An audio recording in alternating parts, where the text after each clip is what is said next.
ઓમ શ્રી સ્વામિનારાયણાય નમો નમઃ. ઓમ શ્રી હરિકૃષ્ણાય નમો નમઃ. ઓમ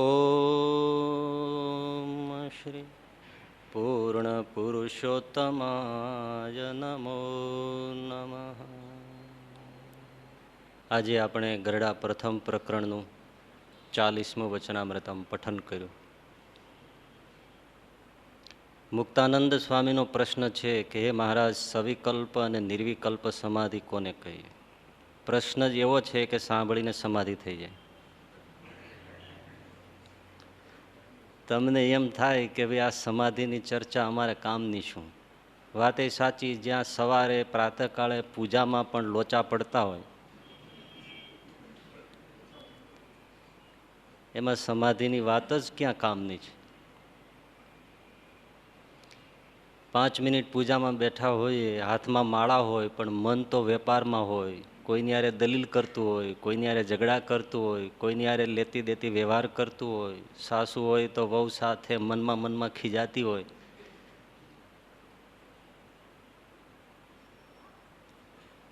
એક જણો પૂજા કરતો હતો, એનું ઘરવાળું ક્યાંક બહાર પાણી ભરવા ગયું છે, જૂના જમાનાની વાત છે. એમાં કૂતરું ઘરમાં ઘૂસ્યું અને રસોડા તરફ જવા માંડ્યું. હવે રસોડામાં તો સવારનું જમવાનું કંઈ બનાવ્યું હોય, અને થયું કે આ કૂતરું રોટલા ઉપાડી જશે. શાલિગ્રામની પૂજા કરતો હતો.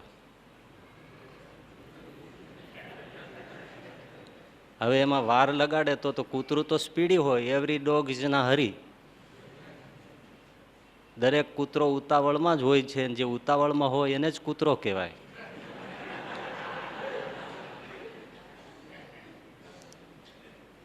જોજો, ક્યારેક કૂતરો ધીમે નહીં ચાલે.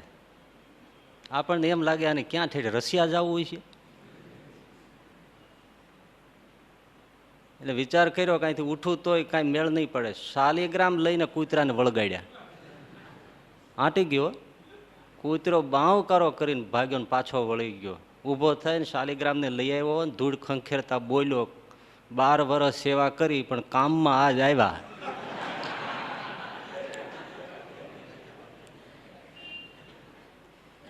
આને પૂજા ન કહેવાય. આપણને આમ લાગે હસવા જેવું, પણ ખરેખર બહુ વિચાર કરો પૂજામાં શું હોય છે.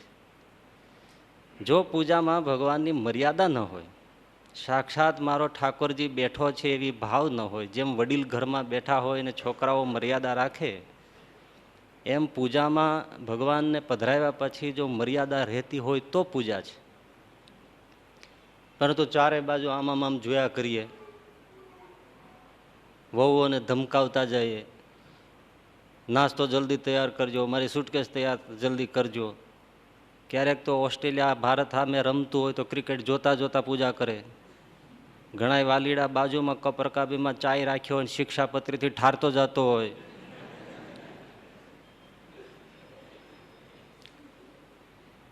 તો એ પૂજા નથી. પૂજા એટલે ભગવાનની સાક્ષાત હોવાની પ્રતીતિ સાથેની મર્યાદાનું પાલન. મન આવે જાય એવું બને, કારણ કે બધા કઈ જન્મજાત સિદ્ધયોગી નથી. મન આવે જાય, સંસારમાં સ્મૃતિમાં ક્યાંક ચાલ્યું જાય, એને પાછું ખેંચીને વળી ભગવાનમાં લાવે. આને સવિકલ્પ પૂજા કહેવાય.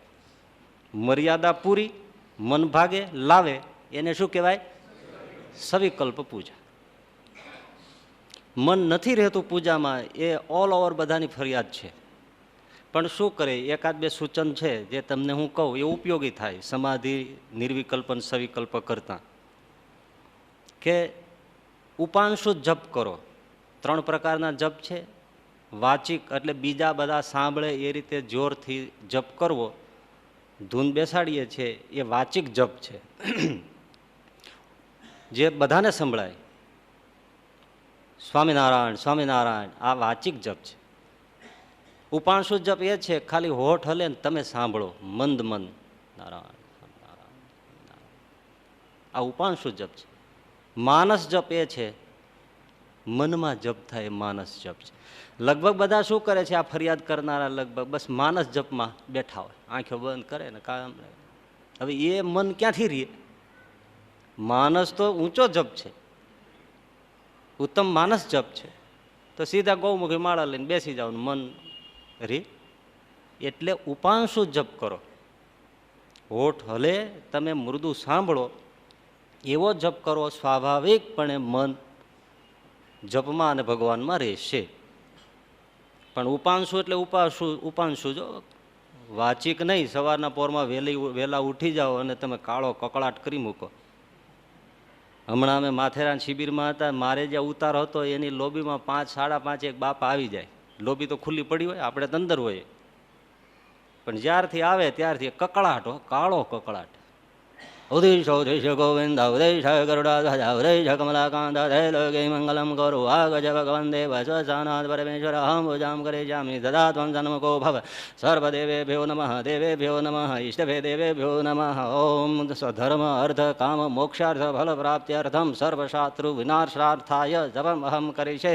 ઓમ રામ અંગુષાભ્યામ નમઃ, ઓમ હ્રીમ તર્જનીભ્યામ નમઃ, ઓમ રૂમ મધ્યમાભ્યામ નમઃ, ઓમ હ્રેમ અનામિકાભ્યામ નમઃ, ઓમ નિશિકાભ્યામ નમઃ, ઓમ રહ કરતલ કરપૃષ્ઠાભ્યામ નમઃ. કાળો કકળાટ. આવું 1.5 કલાક હાલે. એટલે ઘરમાં તમે આવું કરો તો પછી બધાને એલર્જી થઈ જાય કે આના કરતાં ભગત થવું જ નહીં. ભગત બધા આવા જ હોય, નડે એને ભગત કહેવાય એમ. એટલે ઉપાંશુ જપ કરવો અને ભગવાનની મૂર્તિ જે સામે છે એના એક એક અંગને નિરખતા જવાની એક જપ કરવો. નેત્ર, નાસિકા, કર્ણ, કંઠ, ભુજા, ચરણ, અંગુલીઓ, એક એક અંગને જોવું, એક એક ઉપાંશુ જપ કરવો. એટલે મન રહે. અને મન સંસારમાં જાય તોય મનને પાછું સમજાવવું. મોટા મોટા ભક્તોના ચરિત્રો મનમાં યાદ કરવા. એ બોટાલના શિવલાલભાઈ, એ લોધિકા દરબાર અભયસિંહજી કેમ પૂજા કરતા, એ નરસિંહ મહેતો બધું ખોટું કરીને બેસતા. કાંઈ 10, 15, 20, 25 મિનિટમાં સંસાર આઘાવળો નહીં થઈ જાય. એમ મનને ઉપદેશ આપો એટલે મન આપોઆપ પૂજામાં રહે. થોડું ઘણું ભાગે પણ વિશેષ રહેવા માંડે. એને શું કહેવાય? સવિકલ્પ પૂજા. અને બધું જ ભાન ભૂલાઈ જાય, આજુબાજુ શું ચાલે છે, એક ભગવાનની પૂજામાં નિમગ્ન થઈ જાય, એને શું કહેવાય?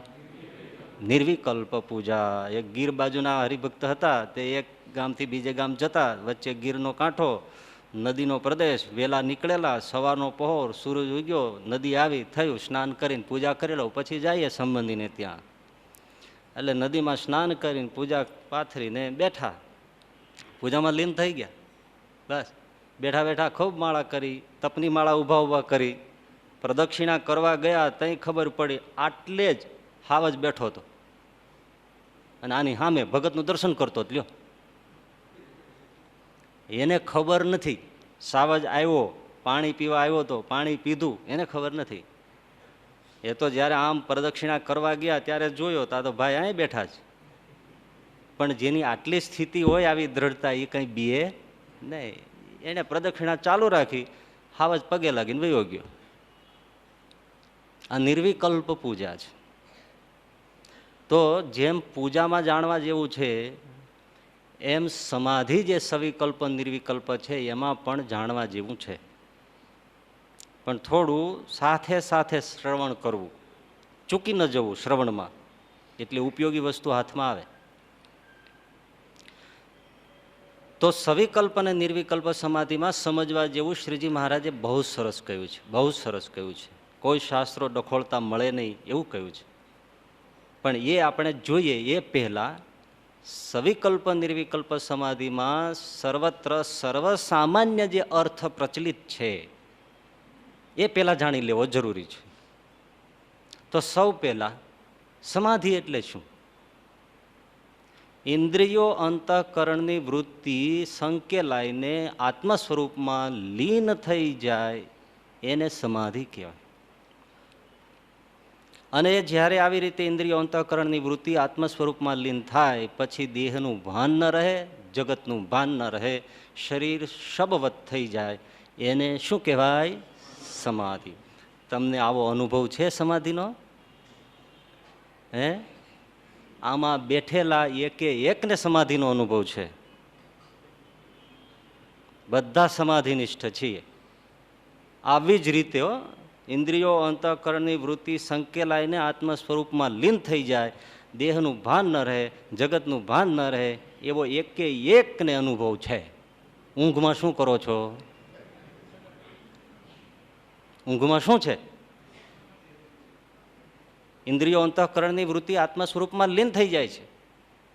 પછી દેહનું ભાન નથી રહેતું, જગતનું ભાન નથી રહેતું. હું કોણ છું, સુખી છું, દુઃખી છું, સ્ત્રી છું, પુરુષ છું, સાધુ છું, ગ્રહસ્થ છું, માંદો છું, સાજો છું, રાજા છું, ભિખારી છું, તવંગર છું, કંઈ ભાન નથી રહેતું. ક્યાં સૂતો છું, ક્યાં છું, જીવું છું, મરી ગયો છું, પશુ છું, મનુષ્ય છું. અરે માથેથી સાપ આંટા મારીને જતા રહીએ તોય ખબર પડતી નથી. ઘણાની કાંડેથી ઘડિયાળ છોડી જાય તોય ખબર પડતી નથી. ઓઢેલા ગોદડા કોઈ લઈ જાય તોય ખબર પડતી નથી. સમાધિ નથી? સમાધિ છે. દિવાળીના આપણે સુવાનું ટાણું થાય અને લોકોને ફટાકડા ફોડવાનું ટાણું થાય. આ દર વર્ષનો મારો અનુભવ. અને આ બધા મેટ્રો સિટીના ફટાકડા ફૂટે એટલે કાન પડ્યું સંભળાય નહીં. છતાં આપણને જ્યારે ઊંઘનો સમય છે ત્યારે સૂઈ જઈએ, એ લોકો તો ફોડે જ રાખે છે. જ્યારે જાગતા હોઈએ છે ત્યારે તમર ચડી જાય છે. ઊંઘી ગયા પછી ખબર જ નથી કે એક ફટાકડો ફૂટ્યો. વિચાર કરો, કાન ખુલ્લા છે, ઇન્દ્રિયો ત્યાં કામ કરતી નથી. આ સમાધિ છે. કારણ કે ત્યાંથી વૃત્તિ તૂટી ગઈ છે. કેટલી જબરદસ્ત પ્રક્રિયા થાય છે આપણે જ્યારે સૂઈએ છીએ ત્યારે, તો કોઈ દિવસ જોતા નથી. આ કઈ નાની સૂની વાત છે? ગમે તેવું સંગીતની મહેફિલ હાલતી હોય, ગમે તેવું સરસ પિક્ચર તમે થિયેટરમાં જોતા હો, પણ ઊંઘી ગયા, ખલાસ. ગમે તેવું સંગીત ચાલતું, કાન ખુલ્લા છે, એક શબ્દ સંભળાતો નથી. વૈજ્ઞાનિક દ્રષ્ટિએ બધા શબ્દો કાન સાથે અથડાય છે. એરણ અને હથોડી કામ જે કરે છે કરે જ છે, પણ કોઈ સાંભળતું નથી. વૃત્તિઓ લીન થઈ ગઈ છે. આ સમાધિ છે. પરંતુ વાત સાચી હોય એકદમ, સુષુપ્તિ ને સમાધિ પડખે પડખે જ છે. બિલકુલ પડખે પડખે. બંને વચ્ચે બિલકુલ પાતળો જ ફરક છે. બિલકુલ શાસ્ત્રીય વાત છે આ. પણ એ પાતળો ફરક પણ એટલો પાતળો કે જમીન આસમાન જેટલો. પાતળો ખરો, પણ જમીન આસમાનને જુદા પાડે એટલો. વાત તો સાવ સાચી ને. કોઈ પણ જગ્યાએ થોડો ગેપ પડ્યો એટલે બે તો જમીન આસમાન જુદા જ પડી ગયા ને. આને આપણે સુષુપ્તિ કહીએ છીએ, પેલાને સમાધિ કહીએ છીએ. શું ભેદ છે? પહેલો ભેદ કે સુષુપ્તિમાં, ઘોર ઊંઘમાં ગાઢ અંધકાર છવાયેલો હોય છે. સુષુપ્તિમાં ગાઢ અંધકાર છવાયેલો હોય છે, ગાઢ. અને સમાધિમાં અત્યંત પ્રકાશ છવાયેલો હોય છે. અત્યંત પ્રકાશ, ઉજ્જવલ પ્રકાશ, કોટી સૂર્ય સમો પ્રકાશ જલતો હોય છે. અને સુષુપ્તિમાં ઘોર અંધકાર છવાયેલો હોય. સુષુપ્તિમાં ઘોર અજ્ઞાન પ્રવર્તતું હોય છે, ઘોર અજ્ઞાન. સમાધિમાં ઉત્કૃષ્ટ જ્ઞાન પ્રવર્તતું હોય છે, શ્રેષ્ઠ જ્ઞાન. જ્ઞાન જ્ઞાન જ્ઞાન, બસ. સુષુપ્તિમાં હું કોણ છું એનું ભાન નથી હોતું. સમાધિમાં અસ્મિ વૃત્તિ છે, દ્રષ્ટા મોજૂદ છે, દ્રષ્ટા દ્રશ્યને નિહાળે છે. હું આત્મા છું, સચ્ચિદાનંદ બ્રહ્મ રૂપ છું, બ્રહ્માહમ કૃષ્ણદાસોસ્મિ. આ ભાવથી દ્રષ્ટા બિલકુલ સભાન છે. ચોથી વાત, સુષુપ્તિમાં આત્મા પરમાત્માને મળે છે. શ્રીજી મહારાજ કે અજ્ઞાન દશામાં સુષુપ્તિમાં દરેક જીવ ભગવાનને પામે છે. 21મું વચનામૃત. દરેક પામે છે. પરંતુ અજ્ઞાન દશા હોવાથી ભગવાનના સ્વરૂપનો કોઈ રસાનુભૂતિ કરી શકતો નથી. જેમ આપણે સૂઈ જઈએ અને બાજુમાં જ સુવર્ણ પડ્યું હોય, બાજુમાં જ કોઈ સરસ મજાની ખાવાની વાનગીઓ પડી હોય, અરે બાજુમાં જ દીકરો તમારો નાનકડો પોઢ્યો હોય, સુખ નથી. અજ્ઞાન દશા છે. જાગો તો એમ થાય કે ઓહો, આ તો બચારો મારો દીકરો બહાર ગયો તો ક્યારે આવી ગયો. જાગ્યા પછી આનંદ છે, પાસે જ છે. એમ આપણે સુષુપ્તિમાં ભગવાનને મળીએ છીએ, એના ખોળામાં જઈને પોઢીએ છીએ. એટલે સમાધિ કઈ છે. ખોળામાં જ મહારાજ કે અજ્ઞાન દશામાં દરેક જીવ ભગવાનને પામે છે, પણ પોતાને જાણે પ્રયાસ કરીને ક્યારે જતો નથી. શાયદ વિષ્ણુ વચનામૃત છે પ્રથમ. પોતાને જાણે જતો નથી તો ભગવાનની રસાનુભૂતિ થતી નથી અજ્ઞાન દશા હોવાથી. સમાધિમાં ભગવાનના સ્વરૂપની ચહચહાટી બોલે છે. રસાનુભૂતિ અદભુત છે, કારણ કે જ્ઞાન દશા છે. સુષુપ્તિમાં એક દિવસનો થાક ઉતરી જાય છે, 2 દિવસનો થાક ઉતરી જાય છે. 3 દિવસ ને 3 રાત જાગ્યા હો, શરીરના અંગ તૂટતા હોય, માથું ફાટ થતું હોય, પાણી મૂકો તો વરાળ થઈ જાય એવું માથું ચડ્યું હોય, પણ એ તમે એક રાત સૂઈ જાઓ, સવારે ઉઠો તો ગુલાબના ફૂલ જેવા ખીલી જાઓ. થાક ક્યાં ગયો? શું બન્યું? ભગવાનને મળ્યા, નહીતર કોઈ સંજોગોમાં થાક ઉતરે એવો જ નહોતો.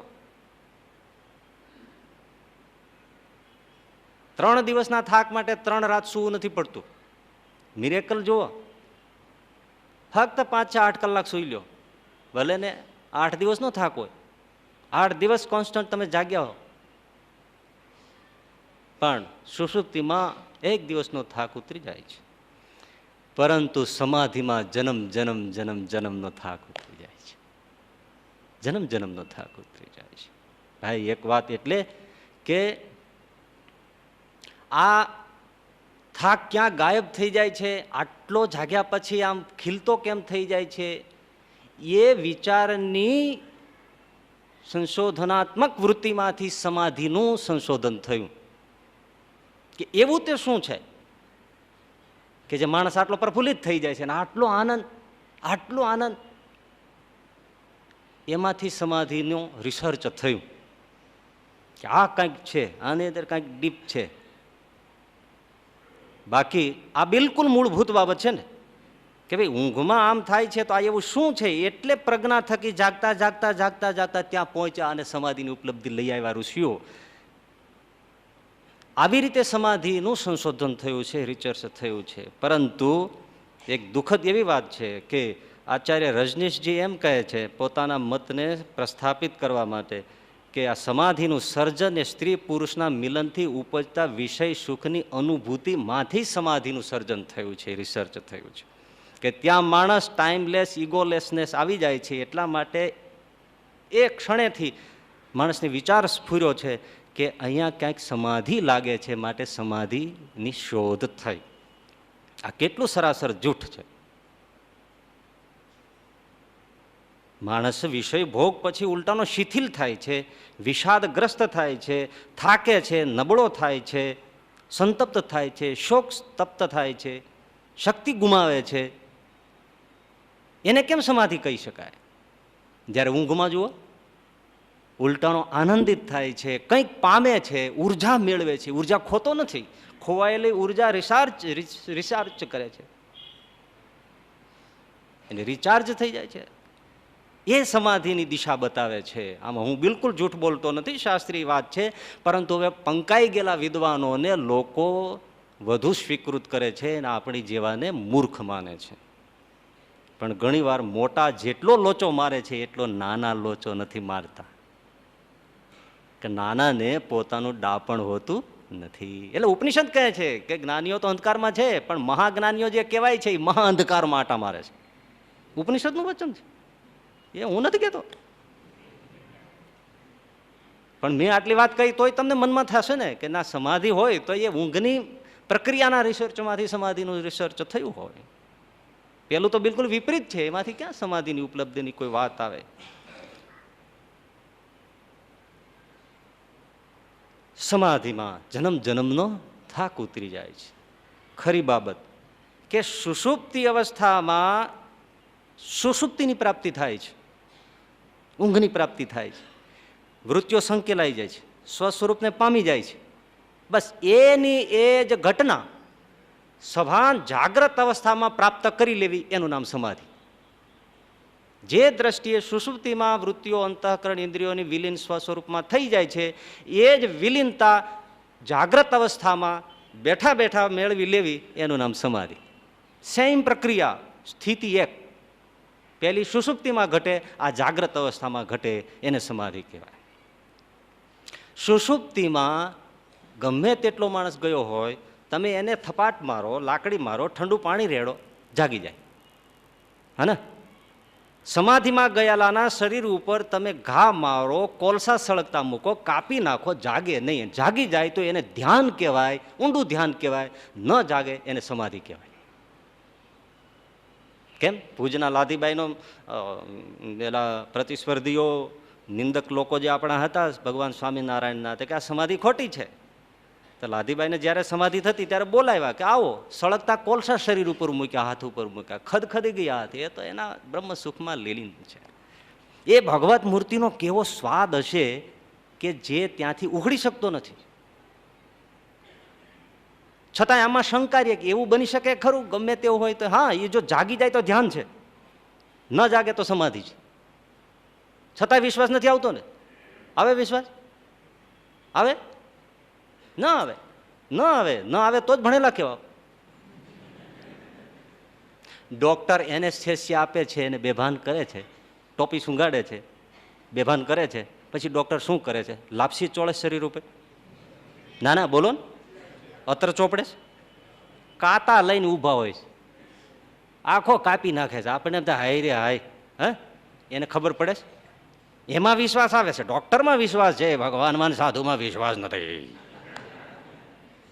આ ઔષધથી થાય છે, ઓલા મંત્રથી થાય છે, ધ્યાનથી થાય છે, ભગવાનથી થાય છે. એ સમાધિ છે. તો આ સમાધિ કઈ રીતે ઘટે છે? કે જ્યારે ઇન્દ્રિયોનો વિષયોનો સંબંધ તૂટી જાય. હું તમને જોતો હોઉં પણ જોતો ન હોઉં, તૂટી જાય.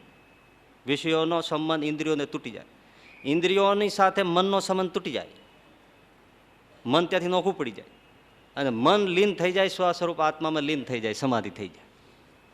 આવું થાય કઈ રીતે? તો એના ઘણા માર્ગો છે. પહેલો માર્ગ છે જ્ઞાન માર્ગ. જ્ઞાન માર્ગમાં વિષયોથી ઇન્દ્રિયોથી નોખા પડવાની પ્રક્રિયામાં તત્વચિંતન અને બ્રહ્મ વિચાર.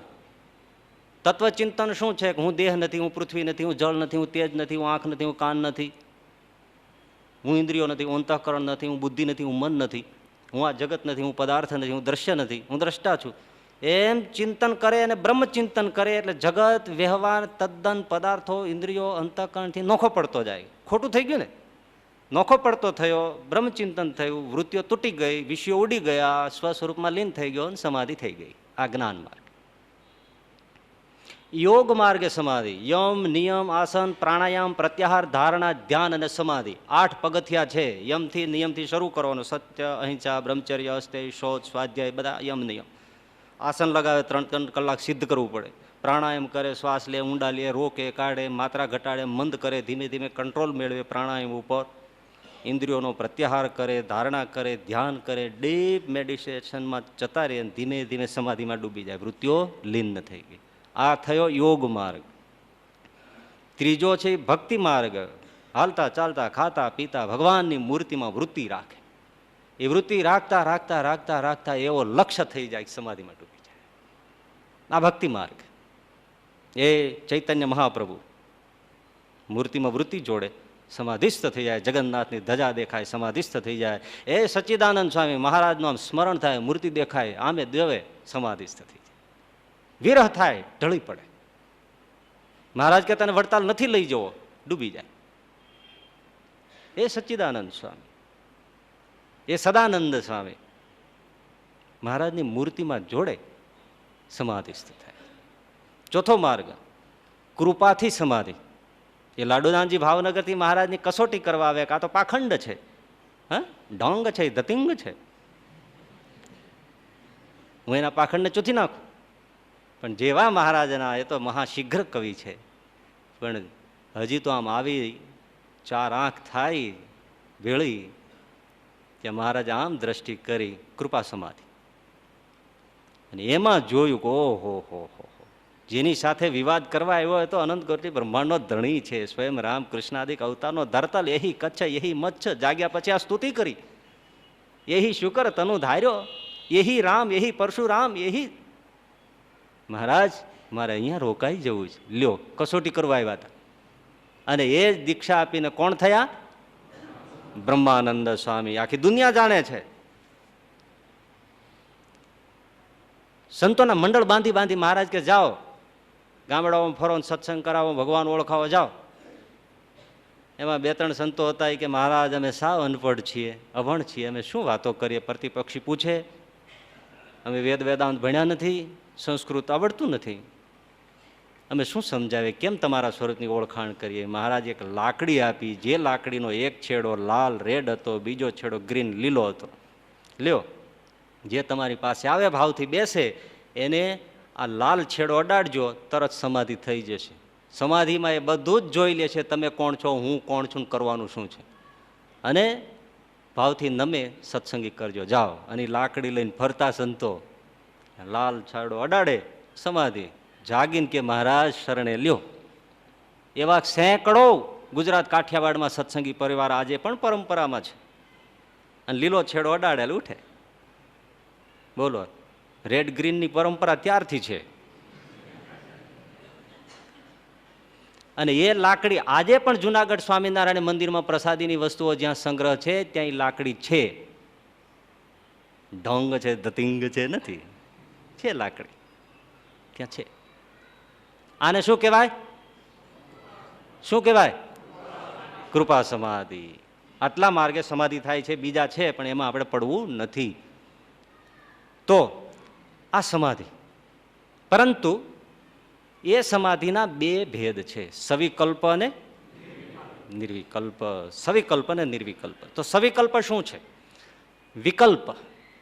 સવિકલ્પનો અર્થ સમજો, વિકલ્પ સહિત એ સવિકલ્પ કહેવાય. વિકલ્પ શું? ઓપ્શન. તમારે પરીક્ષામાં ઓપ્શન આપે ને, બે પ્રશ્નો આપ્યા હોય એમાંથી એક લખવાનો. લખવાનો એક છે પણ સામે બે છે. એમ વૃત્તિમાં દ્વૈત ભાવ રહે એ સવિકલ્પ સમાધિ. દ્રષ્ટા ને દ્રશ્ય, ધ્યાતા ને ધ્યાન, ધ્યાતા ને ધ્યેય, જ્ઞાતા ને જ્ઞેય.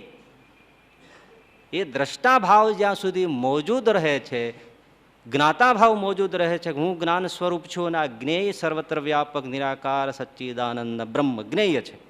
હું ધ્યાન કરું છું અને આ ભગવાનની મૂર્તિ ધ્યેય છે.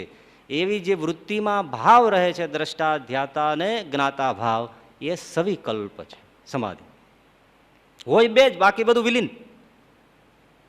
પણ એમાં દ્રષ્ટા ભાવ રહે છે, ધ્યાતા ભાવ રહે છે, અસ્મિ ભાવ રહે છે.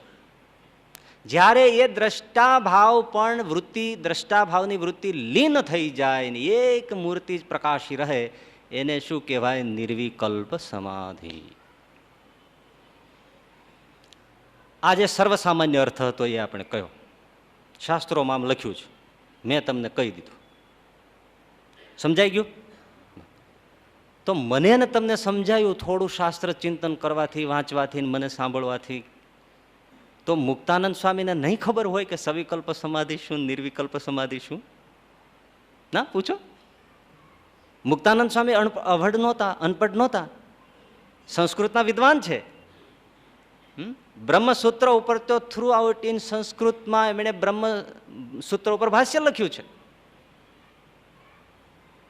એને ન ખબર હોય સવિકલ્પ સમાધિ શું કહેવાય, નિર્વિકલ્પ સમાધિ શું કહેવાય? પૂછીએ તો મૂર્ખા ન ગણે. તરત કોઈને એમ થાય કે આટલી નહીં ખબર હોય જે આપણને ખબર છે. એ જ સમજવાનું છે. એમણે વિચાર કર્યો કે આ સવિકલ્પ નિર્વિકલ્પ કહેવાય છે, પણ આમાં કંઈક મર્મો તો હશે જ, અને કંઈક એને દેખાયા હશે. તો લાવને મહારાજને જ પૂછું. કેટલું એ મહાપુરુષનું ચિંતન છે અને આગળ પાછળ કેટલી ચર્ચા થઈ હશે. શ્રીજી મહારાજે કહ્યું કે હા સ્વામી, લ્યો સવિકલ્પ અને નિર્વિકલ્પ સમાધિ કોને કહેવાય એ કહું. મહારાજ બોલ્યા કે જેને ભગવાનના સ્વરૂપમાં સ્થિતિ થઈ હોય તેને અશુભ વાસના તો ન હોય ને શુભ વાસના રહી હોય. જેવું નારદ સનકાદિકને શુકજી તે જેવો થાઉં, અથવા નરનારાયણના આશ્રમમાં જઈને તે આશ્રમના મુનિ ભેળો રહીને તપ કરું, અથવા શ્વેત દીપમાં જઈને તપ કરીને શ્વેત મુક્ત જેવો થાવ, એવી રીતનો જેને વિકલ્પ રહેતો હોય તેને સવિકલ્પ સમાધિવાળો કહીએ. જો બિલકુલ પહેલો અર્થ અને આ અર્થ ભિન્ન થઈ ગયા, સમજાય છે ને? અને જેને એવી રીતનો વિકલ્પ ન હોય અને અક્ષર બ્રહ્મના સાધર્મ્યપણાને પામીને કેવળ ભગવાનની મૂર્તિને વિશે જ નિમગ્ન રહેતો હોય તેને નિર્વિકલ્પ સમાધિવાળો કહીએ. આમાં ક્યાંય પ્રાણ લીન થવાની વાત આવી નહીં. દ્રષ્ટાભાવ રહે છે, એની વૃત્તિ રહે છે, એ સવિકલ્પ, અને એ વૃત્તિ લીન થઈ જાય ત્યારે નિર્વિકલ્પ, એવી વાત ન આવી. શાસ્ત્રી વાત એક બાજુ રહી ગઈ. નાડી પ્રાણ લીન થાય પછી આમ વૃત્તિ રહે તેમ વૃત્તિ રહે, એ અર્થ ન આવ્યો. હજી એનાથી પણ વિશુદ્ધ રીતે સમજાય એવી વાત મહારાજે વરતાલના પહેલા વચનામૃતમાં કરી છે. વડોદરાવાળા શોભારામ શાસ્ત્રી મહારાજને પૂછે છે, મહારાજ મુમુક્ષુ હોય ત્યારે તે જ્યારે નિર્વિકલ્પ સમાધિને પામે ત્યારે ગુણાતીત થાય ને ભગવાનનો એકાંતિક ભક્ત થાય, ત્યારે જેને નિર્વિકલ્પ સમાધિ ન થાય તેની શી ગતિ થાય? ત્યારે શ્રીજી મહારાજ બોલ્યા છે, પ્રાણનો નિરોધ થાય ત્યારે જ નિર્વિકલ્પ સમાધિ થાય એમ નથી. નિર્વિકલ્પ સમાધિની રીત તો બીજી છે, તે કહીએ તે સાંભળો. શ્રીમદ ભાગવતમાં કહ્યું છે, અત્ર સર્ગો વિસર્ગશ્ચ સ્થાનમ પોષણમ મુતય મન્વંતરેશાનું કથા નિરોધો મુક્તિરાશ્રય. એ શ્લોકનો એમ અર્થ છે જે વિશ્વના સર્ગ વિસર્ગાદિક જે 9 લક્ષણ તેણે કરીને જાણ્યામાં આવે એવું આશ્રયરૂપ જે શ્રી કૃષ્ણ ભગવાનનું સ્વરૂપ, તેને વિશે જે મુમુક્ષુની અચળમતી થઈ, જેમ આ આંબાનું વૃક્ષ છે તે એકવાર દ્રઢ કરીને જાણ્યું પછી કામ વ્યાપે, ક્રોધ વ્યાપે, લોભ વ્યાપે તો પણ કોઈ રીતે આંબાને વિશે ભ્રાંતિ ન થાય જે આંબાનું વૃક્ષ હશે કે નહીં હોય. તેમ જેને પ્રત્યક્ષ શ્રી કૃષ્ણ ભગવાનના સ્વરૂપનો દ્રઢ નિશ્ચય થયો ને તેમાં કોઈ જાતનો કુતર્ક ન થાય તો તે પુરુષના પ્રાણ લીન ન થયા હોય તો પણ નિર્વિકલ્પ સમાધિ છે, અને પ્રાણ લીન થયા હોય તો પણ નિર્વિકલ્પ સમાધિ છે.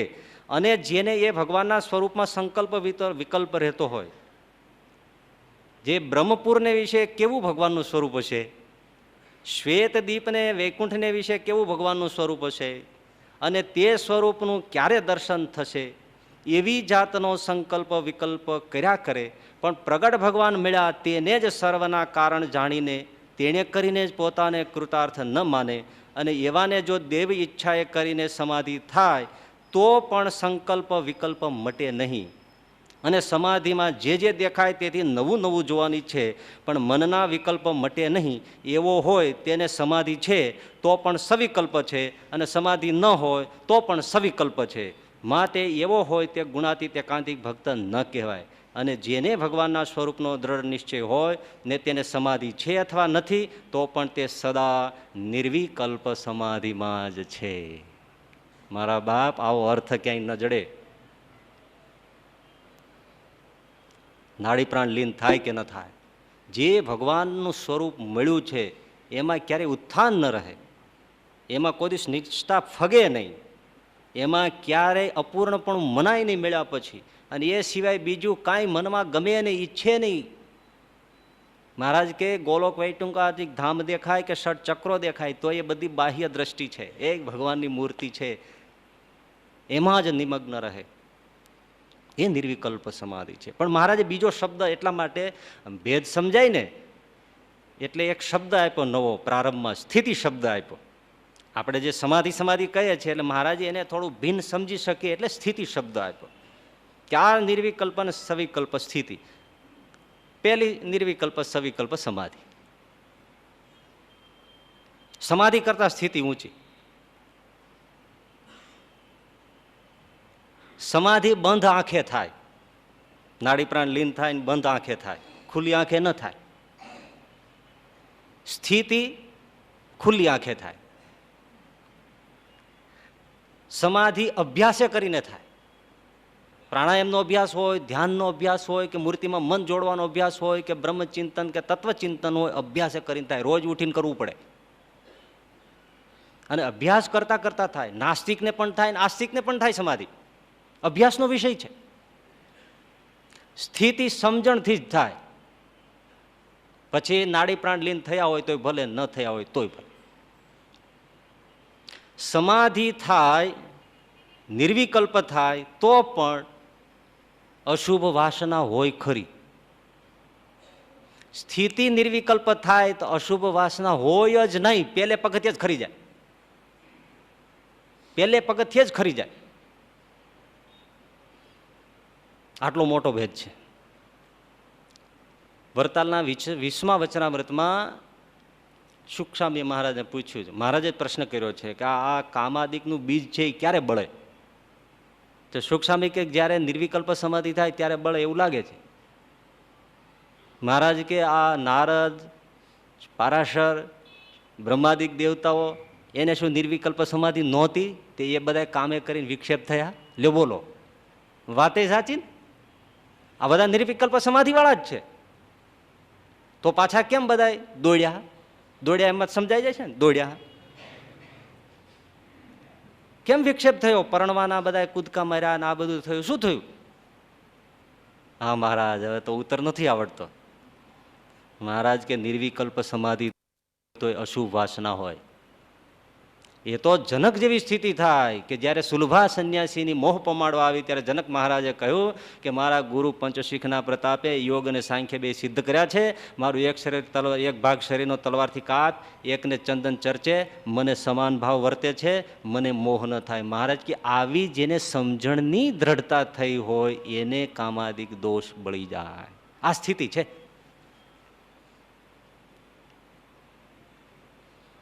ભાયાવદરમાં કેશવ ભગત થયા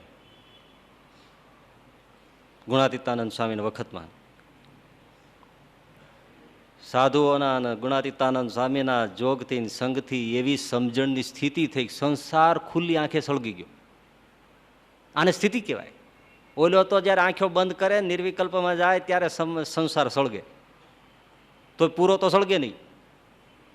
મહારાજે તો ત્યાં સુધી કીધું છે કે નિર્વિકલ્પ સમાધિ વાળો નિર્વિકાર રહે કેટલો, જેમ અજ્ઞાની સુષુપ્તિમાં રહે એટલો. બે નિર્વિકાર જ છે. પણ જ્યારે વૃત્તિઓ પાછી અનુલોમ થાય તો દોષ આવે ખરા. એ ભાયાવદરના કેશવ ભગત એવા સમજણથી સ્થિતિ પામ્યા.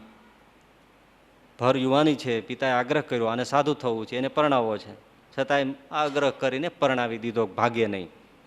પરણીને પત્ની પોતાને ત્યાં આવ્યા. પ્રથમ દિવસ છે, એને ઓરડે બેઠા. પતિને પત્ની બેય છે, નવ યુવાન છે, હજુ પરિણ્યા છે. એક ઢોલિયા ઉપર બેસી અને કેશવ ભગત ભાયાવદરનો, હજી તો હમણાંની વાત છે, પત્નીને ઉપદેશ દેવા માંડ્યા કે આ સંસાર આવો છે, આ દેહ આવો છે, આત્મા આવો છે, ભગવાન આવા છે, ભજનમાં સુખ આવું છે. સ્થિતિ જુઓ, નાડી પ્રાણ લીન નથી થયા. ઓલાને લીન થયા હતા તોય પડી ગયા, અને કોકની વાહે પડી ગયા. કોકની વાહે પડ્યા. આ એનું ઘરનું છે અને ઉપદેશ આપે છે. ઉપદેશ આપતા આપતા આપતા આપતા આપતા 6 મહિનામાં એને વૈરાગ કરી દીધો. પછી તો કથા લાંબી છે, ખોળો ભરાયો નહીં. માવતર ચિંતા મીંડા કરવા. દીકરીને પૂછે, વહુને પૂછે તો કે આને તમે સાધુ થવા દો, આ દેવનો દેવ છે, મને અડ્યો જ નથી. આ હા હા હા, આવું? હા, હું તમારા દીકરાની જેમ તમારી સેવા કરીશ. મને આવા ભરથારની હારે 4 ફેરા ફરવા મળ્યા, મને સ્વામિનારાયણ ઓળખાવ્યા, મારું કલ્યાણ સદેહ થઈ ગયું છે. એને રજા આપી દો, અહીંયા કોચવશો રાખશો તો ખોટું છે. અને એ ભગત જુનાગઢ ઉપડ્યા. જો આના નાડી પ્રાણ સંકેલાણે જ બોલો તો ખરા, સંકેલાણે જ. સ્થિતિ કેટલી છે ગજબ. અને જેના સંકેલાણા હતા એની આવી સ્થિતિ નહોતી. આ આપણો જનક કહેવાય. હજી જુઓ કોન્ટ્રાડિક્શન તમે જુઓ કે પછી રસ્તામાં ઉપલેટા આવે. ઉપલેટામાં લાલાબાઈ સમાધિનિષ્ઠ સ્વતંત્ર જઈને આવે સમાધિમાં. એને ત્યાં રોકાતા આવે ને ત્યારે ક્યાં કે ગાડીઓ હતી. રોકાણા, જેમાં કથા વાર્તા. આહા, રાત પડી, લાલા બાપા મોટા એટલે માંડ્યા ભગત પગ દબાવવા. કેશવ ભગત દબાવતા દબાવતા વાત કરી કે બાપા, જાગ્રત સ્વપ્ન કે સુસુપ્તિમાં મને સ્ત્રીનો ઘાટ તો નથી થતો, પણ અખંડ વૃત્તિ મહારાજમાં રહે એવું કંઈક કરી દો. બાપા સડાક બેઠા થઈ ગયા. એલા તું શું બોલે છે? આવો યુવાન અને તને જાગ્રત સ્વપ્ન સુસુપ્તિમાં સ્ત્રીનો ઘાટ નથી થતો? છેટો રે, છેટો રે, છેટો રે. હું સમાધિ વાળો છું તોય મને ન્યા સ્ત્રીયાદિકની મારા મમતા મને ખેંચી લાવે પાછી. ત્યાં જાઉં છું ખરો મહારાજ પાસે, પણ તોય મને વિષયો નથી, પણ મારાપણાની મમતા, મારા પરિવારની મમતા એ મને ખેંચી લાવે છે. તને એનાય ઘાટ નથી? તો કે ના બાપા નથી. વયો જા અત્યારે ને અત્યારે જુનાગઢ ભેળો થા, જા હાલતો થા, અને કાં તું હું તારા પગ દબાવું. રાતે ને રાતે વળાવ્યા જુનાગઢ. જુઓ, એકમાં નાડી પ્રાણ લીન થાય છે, એકમાં નથી થતા. આ સમાધિ કહેવાય, આ સ્થિતિ કહેવાય. એ સ્થિતિ એટલે હવે આનો સાર શું લેવો પાછો સવિકલ્પ નિર્વિકલ્પનો? હાથમાં આવવું જોઈએ ને કાંઈ. હા ભાઈ, આપણે કાંઈ યોગ માર્ગે જવાના નથી, પ્રાણાયામ કરવાના નથી, નાડી પ્રાણ લીન કરવાના સાધનો કરી શકવાના નથી, એ માર્ગે જવાના નથી. પણ એટલું જ કરી શકીએ કે દિન પ્રતિદિન સત્સંગ કરીને અશુભ વાસના ખેરી નાખવી, એ જ આપણી સ્થિતિ. કારણ કે આ 40મા વચનામૃતમાં જ પ્રથમ કહ્યું કે જેને ભગવાનના સ્વરૂપમાં સ્થિતિ થઈ હોય એને અશુભ વાસના તો હોય જ નહીં. બસ, તો સત્સંગ કરીને અશુભ વાસના ખેરી નાખવી એ સ્થિતિ. સંસારની વાસના ખેરી નાખી, સત્સંગ વગર નહીં જાય.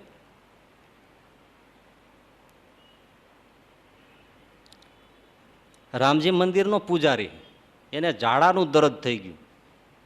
તે ડોક્ટરો બદલીને થાય કે અમદાવાદ સુધી આંટા મારી ગયા, પણ ઝાડા ડાયરિયા બંધ થાય નહીં. બોલો, ખાવામાં ધ્યાન રાખે, વૈદો ફેરવી નાખ્યા. પાણીના ગ્લાસમાં તમે નાખો પાણી આમ જામમાં મંડે, પણ આને ઝાડાનું દર્દ મટે નહીં. આનું કરવું શું? એમાં એક અનુભવી 90 વર્ષના ભાભા વૈદ મળ્યા. 1-2 વાર દવા આપી પણ મટ્યા નહીં ઝાડા. પછી ઓલા વૈદે પૂછ્યું કે તમે ધંધો શું કરો છો? તો હું રામજી મંદિરમાં પૂજારી છું. તો ભલામણા બોલતા હું નથી, દવાની કોઈ જરૂર નથી, તો શંખ વગાડવાનું બંધ કરો.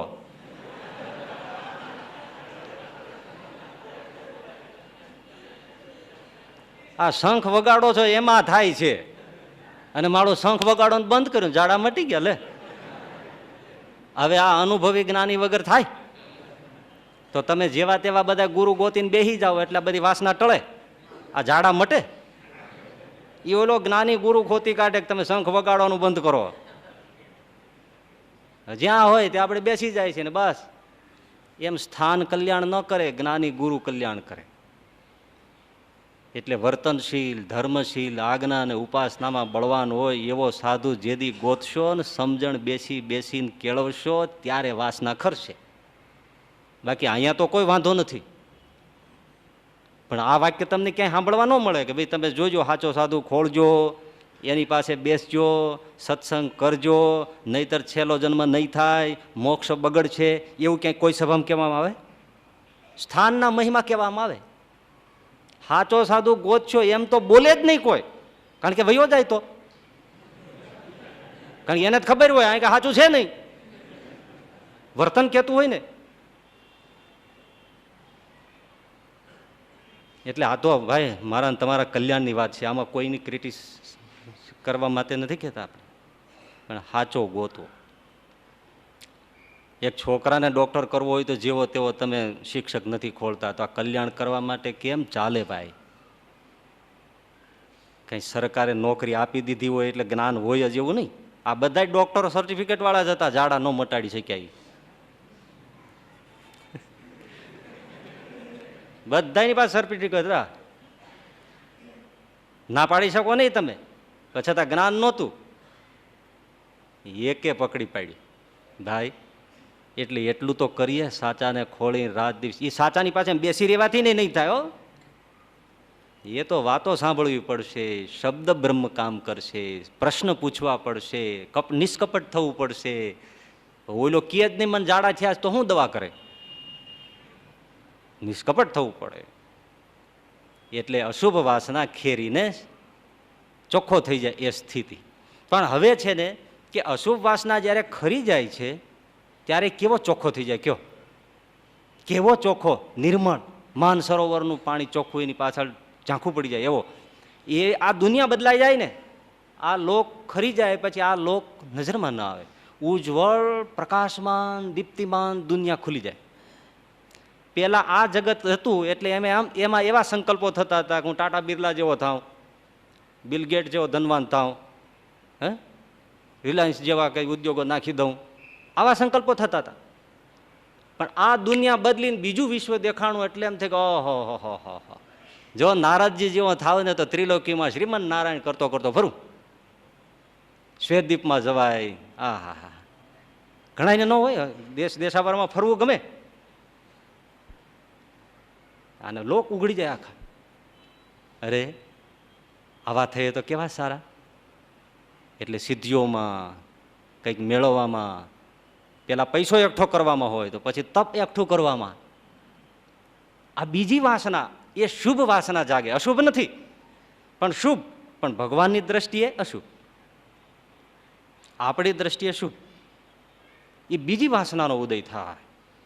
શ્રીજી મહારાજ દભાણ હતા. તે મહારાજ એક દિવસ રાતે વાતો કરી કે બદ્રિકાશ્રમના મુક્તો છે ને એ બોર ખાય અને તપ કરે, પણ કોઈ 15 દિવસે એકાદ બોરું ખાય, કોઈ વળી મહિને ખાય, વળી કોઈ 6 મહિને ખાય, વળી કોઈ વર્ષે ખાય, પણ એક બોરું જમે ને પછી તપમાં લીન થઈ જાય. આવા છે બદ્રિકાશ્રમના મુક્તો.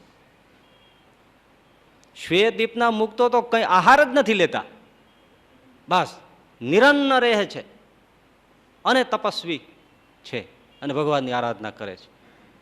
આવી બધી મહારાજે વાતો કરી. તે રાત્રે એક સાધુને એવી ચાનક ચડી, હવે તો નિરન જેવું તપ કરવું, નિરન મુક્ત થાવું. જોયું આ લખ્યું છે, હું તમને એક એક આમ એક્ઝામ્પલ આપું છું. તે દબાણથી આગળ 12 મુવાડાનો માર્ગ જ જતો, ત્યાં થોડું ગાડી જંગલ જેવું, એમાં જઈને બેસી ગયા તપમાં. નહીં ખાવું, નહીં પીવું, નહીં ઉઠવું, બોલો, નિરન થવું. મળ્યા છે કોણ નહીતર? જોયું જોયું, નજરમાં આવે છે, દાખલો મળે છે, છોડીને જતા રહ્યા. નિરન્ન થવું છે, બસ બેસી ગયા. અહીંયા અક્ષરાધીશને ચિંતા થઈ કે માળું આ તો ઊંધું થયું. હે મહારાજને પછી આમંત્રણો તો હોય, તે પછી ઘોડાસર ગયા, ઘોડાસરથી હાથરોળી ગયા, હાથરોળીથી મહારાજ 12 મુવાડાના માર્ગે હાલ્યા, સાથે બધા પાર્ષદો નાનતે બધા. પણ મહારાજે તરત ઘોડું રોક્યું અને સુરા ખાચરને દરબારોને કે દરબાર, તો હા મહારાજ, આટલામાં ક્યાંય મારો સાધુ હોય એવું મને લાગે છે, મને એની સુગંધ આવે છે. ઓહો હો, મને એની સુગંધ આવે છે, આટલામાં ક્યાંક મારો સાધુ છે. અરે મહારાજ, અહીંયા કોના ભૂખ બળ્યા છે અહીંયા આવે? મહારાજ ના, હું અહીં બેઠો છું, તપાસ કરો. ઘટઘટનો સ્વામી છે, પણ તો એના ભક્તોની સુગંધ આવે છે. એક ભમરાને ફૂલની સુગંધ આવતી હોય તો આ બાપને આપણી સુગંધ ના આવે ભક્તિની? કરવી જોઈએ ને. ભક્તિ કરો પાતાલ મેં પ્રગટ હોત જહાન, દાબી દુબી ના રહે કસ્તુરી કી બાસ. મહારાજ બેઠા, પાર્ષદોએ તપાસ કરી, એક સાધુ બેઠા ત્યાં. હા મહારાજ ક્યાંય છે? હાલો. હું નહોતો કહેતો. મહારાજ ત્યાં ગયા, થોડે છેટેથી મળ્યા પડકારા મારા, હે સાધુ, હે સાધુરામ, હે સાધુરામ. આવો ઘેરો અવાજનો મહારાજનો અવાજ સાંભળ્યો. અરે અહીં ક્યાંથી? એકદમ જાગીને પગમાં પડી ગયા. મહારાજ તમે? મહારાજની આંખમાં આંસુ આવી ગયા. સાધુ શું કરો? તપ. મારા બાપ 3 દાડાથી ખાધું નથી, પીધું નથી, તું પેલા પાણી પી લે. મહારાજ હારે પાણી લઈ ગયા. હાલે પાણી પી. પેંડા ક્યાંથી લઈ ગયા છે? આ સાવ ઇતિહાસની ઘટના છે. તો માગો તો હું તમે હરિલીલામૃતના અંદર છે, કેટલો કળશ છે એ મને અત્યારે યાદ નથી, પણ 9મો વિશ્રામ કે એ છે બીજા ભાગમાં, તમે ખોળી લેજો. મહારાજ હારે પેંડા લેતા ગયા છે. હાલે તું પેંડા ખા. પેંડા ખવડાવ્યા. જોયો ને કેટલા વહાલા હોય છે. આને માવતર કહેવાય. મહારાજે પેંડા પોતાને એક એક આપે, ઓલા સાધુને ખવડાવે. ખાઈને પાછું પાણી પીવડાવ્યું. પછી મહારાજ એટલું બોલ્યા, સાધુ તું બદ્રિકાશ્રમનો મુક્ત તો છો, અને તેને અક્ષરનો મુક્ત કરવા હું ત્યાંથી અહીંયા આવ્યો, તો તારે શ્વેતદીપ નો થવું છે? બાત દેખો બાત, તારે શ્વેતદીપ નો થવો છે? એકદમ સાધુ ઊભો થઈ ગયો. હાલો મહારાજ, હવે સમજાઈ ગયું. વાત કેટલી કિંમતી, કેટલી વજનદાર, કે તારે શ્વેતદીપનો મુક્ત થવો, અક્ષરાધીશ તારી હારે આંટા મારે છે. આમ મને બેઠો રહે ને તોય થઈ જા, જોઈએ રાખ તોય અમારે ભેળો ફેર. એટલે મહારાજે પ્રથમના 9મા વચનામૃતમાં કહ્યું છે કે ગોલોક વૈકુંઠાદિ ભગવાનના ધામ છે, ત્યાં ભગવાનનું તેજોમય સ્વરૂપ છે, એ મને જ્યાં સુધી નથી દેખાયું ત્યાં સુધી મારું કલ્યાણ નથી થયું. એવું જેને અજ્ઞાન હોય એના મુખથી તો ભગવાનની વાત પણ સાંભળવી નહીં. પણ જે પ્રગટ ભગવાનમાં નિષ્ઠા રાખે છે ને એને દર્શને કરીને જ પોતાને પરિપૂર્ણ માને છે, એવો જે ભગવાનનો નિષ્ઠાવાળો ભક્ત છે એને તો ભગવાન બલાત્કારે પોતાના ધામ અને પોતાના ધામની મૂર્તિઓની ઐશ્વર્ય બતાવે છે. આ નિર્વિકલ્પ, બોલો સવિકલ્પ થાય. દાદાનો દરબાર, લીમડાનો છાંયો, નીચે ઢોલિયો, એના ઉપર સહજાનંદ પ્રભુ બેઠો, દૂર થોડે થાંભલીને ટેકે, મોકા ખાચર, માથે ઓઢી ધ્યાન કરે. અહીંયા સામે બેઠા અને ધ્યાન કરીને શું જોતા છે ના દેખો. બીજું જોવાનું કરવાનું ક્યારે થાય કે સામે જે મળ્યો છે એને અપૂર્ણ માને ત્યારે, હે ને? એમાં કચાશ હોય તો જ ને, એવી સમજણ હોય તો જ કે અહીંયા ન દેખાય ત્યાં સુધી નથી થયું એટલે ને, નહીં આમ જોવે તો શું ખોટ આવે. મારે જે તો કીધું છે, બહાર અથવા અંદર ગમે ત્યાં ભગવાનની મૂર્તિ સામે જોઈ રહ્યું એ અંતરદ્રષ્ટિ છે. માથે ઓઢીને ધ્યાન કરે. સુરાકાચર ધીમેથી જઈને પાસે જઈને કે એલા મોકા કોનું મોં વાળ્યું? મોં વાળ્યું એટલે ગુજરી જાય ત્યારે મોં વાળે ને, કે તે કોનું મોં વાળીને બેઠો છો ભણે? હે ભણે? એ આપા. અરે કે આપા હું તો ધ્યાન કરતો છા. ધ્યાન કરતો છા? તે ધ્યાનમાં જેને જોવો છે એ તો સામે બેઠો છા. એક થપાટ મારી ઉગાડ નાખને. સુરાખાચર કેટલું સમજે છે. પકડીને મહારાજ પાસે લઈ આવે, લે અહીં બે. મહારાજ કે હા હા સાચું છે. સામે છે એમાં કચાશ પોતે સમજે ત્યારે આવું થાય. જે મળી મૂર્તિ છે એમાં અપૂર્ણપણું હોય, તમને ઘરમાં ફાવે નહીં, અપૂર્ણપણું લાગે ત્યારે તમે માઉન્ટ આબુ જાઓ. There you are. ત્યારે તમે સાપુતારા જાઓ, ત્યારે તમે મહાબળેશ્વર જાઓ. હે, ઘરે જ પૂર્ણતા હોય તો નીકળતા છે બહાર. બીજી દ્રષ્ટિથી જુઓ, પતિવ્રતા નારી છે, પતિમાં ભાવ છે, નિષ્ઠા છે, પણ એવા વિકલ્પ સંકલ્પ થયા રાખે, અરે સરસ બંગલો હોય, ગાડી હોય, તો આમ આપણું જરા કામ શોભે, તો એને પતિ મળ્યો છે એ પૂર્ણ નથી માનતી હો. માને છે ભલે પતિ થકી, પણ એને એના બીજા સાધનો છે એમાં મન છે, અને પતિ છે એ સાધ્ય છે, સાધન છે, અને સાધનો સાધ્ય થઈ ગયા. આવો બંગલો, આવી મોટર, પછી વળી થાય કે અહીંયા ફરી આમ ફરવા જાય તે મજા રહે, થોડુંક નવું નવું લાગે, ફ્રેશ થાય, આમ છે, હે એટમોસ્ફિયર ફરે, પતિને હારે જ લઈ જાય.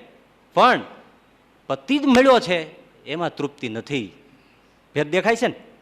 સંભવ છે કે પતિને પછી કંઈ કામ આવે અને ત્યાં ફરવા ગયા હોય તો પતિ કે મારે જવું પડશે, તો કે તમે જાઓ 2-5 કામ કરી આવો, પછી આવજો, પછી આપણે જશું. જો પતિનો વિયોગ થયો, કારણ કે આને તો અહીં લાગ્યું છે હિલ સ્ટેશનમાં ગમ્યું છે, પતિ સાવ છોડીને ગયો નથી, આવશે. પણ કેટલો બધો લોસ જાય. સંભવ છે કે કાલ સવારે એને આ બધું જતું રહે તો એને દેનારો કોઈ બીજો મળે તો ત્યાં જતી રહે. અને થાય છે ને એવું, ઘણા લખપતિઓ હોય છે એને બધું વિલીન થઈ જાય એટલે તરત હજી તો કાંઈ ન થયું, લાગ્યું સંકેલાણું, ત્યાં તો બીજો ગોતીએ લીધો હોય. નિષ્ઠા જ નથી ને. એટલે બહુ મોટો ફરક પડી જાય. એ જ્યાં ત્યાં લોકમાં રોકાઈ જાય પણ છેક પહોંચે નહીં. એટલે બહુ મોટો વિકલ્પ પેદા થઈ જાય. એટલે મહારાજ કે એ સવિકલ્પ છે, પણ જે મળી મૂર્તિ એમાં જ પૂર્ણ છે, એ નિર્વિકલ્પ, એમાં જ નિમગ્ન રહે. મહારાજ કારિયાણીમાં બેઠા હતા, એમાં સંતદાસજી આવ્યા. નામ તો સાંભળ્યું, જાણો છો, મહાદિવ્ય વિભૂતિ, સદેહે જાય બદ્રિકાશ્રમને હરતા ફરતા, બસ મહારાજ એને છૂટ આપી હોય બધી ફરી રાખે. કારિયાણીમાં આવ્યા, સભા બેઠી હતી, મહારાજ ઊભા થઈને ભેટી પડ્યા, ઓહો સંતદાસજી આવો, બેસો બેસો. પાસે બેસાડ્યા.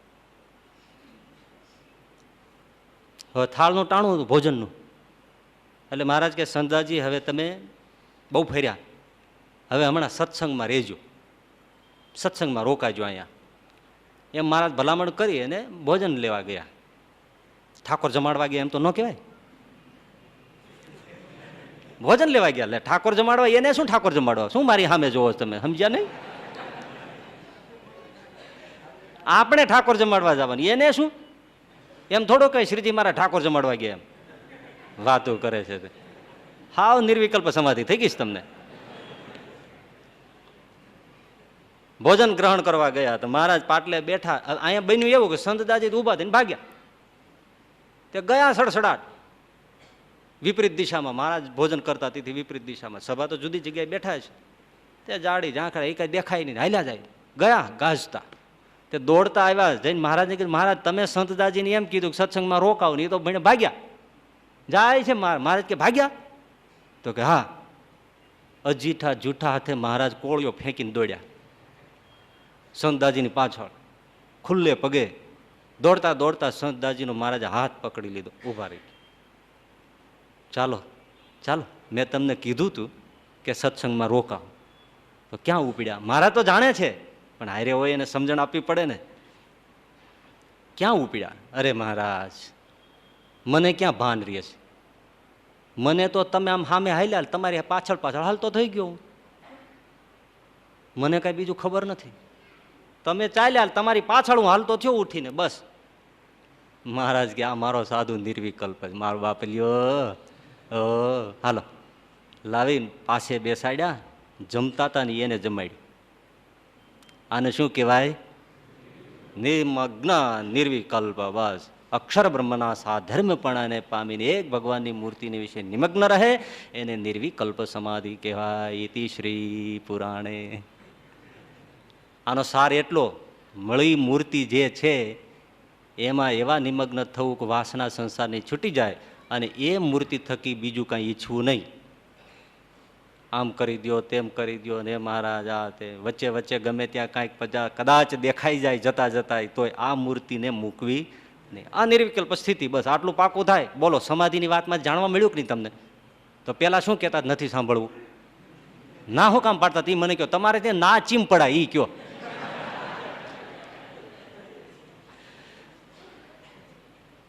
સવિકલ્પ નિર્વિકલ્પ સમજાયું આપણા માટે પણ? બરાબર. હવે બીજો પ્રશ્ન. મુક્તાનંદ સ્વામી પાછો એવો જ ક્રિટિકલ પ્રશ્ન પૂછ્યો.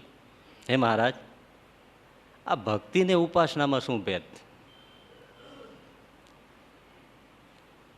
મુક્તાનંદ સ્વામીને જાણે ખબર જ નહીં હોય, કારણ કે હાવ અનપઢ એમ ને હોય કાંઈ. હા તો સાંભળો ને. સાંભળવું છે? હા. ન સમજાય તોય?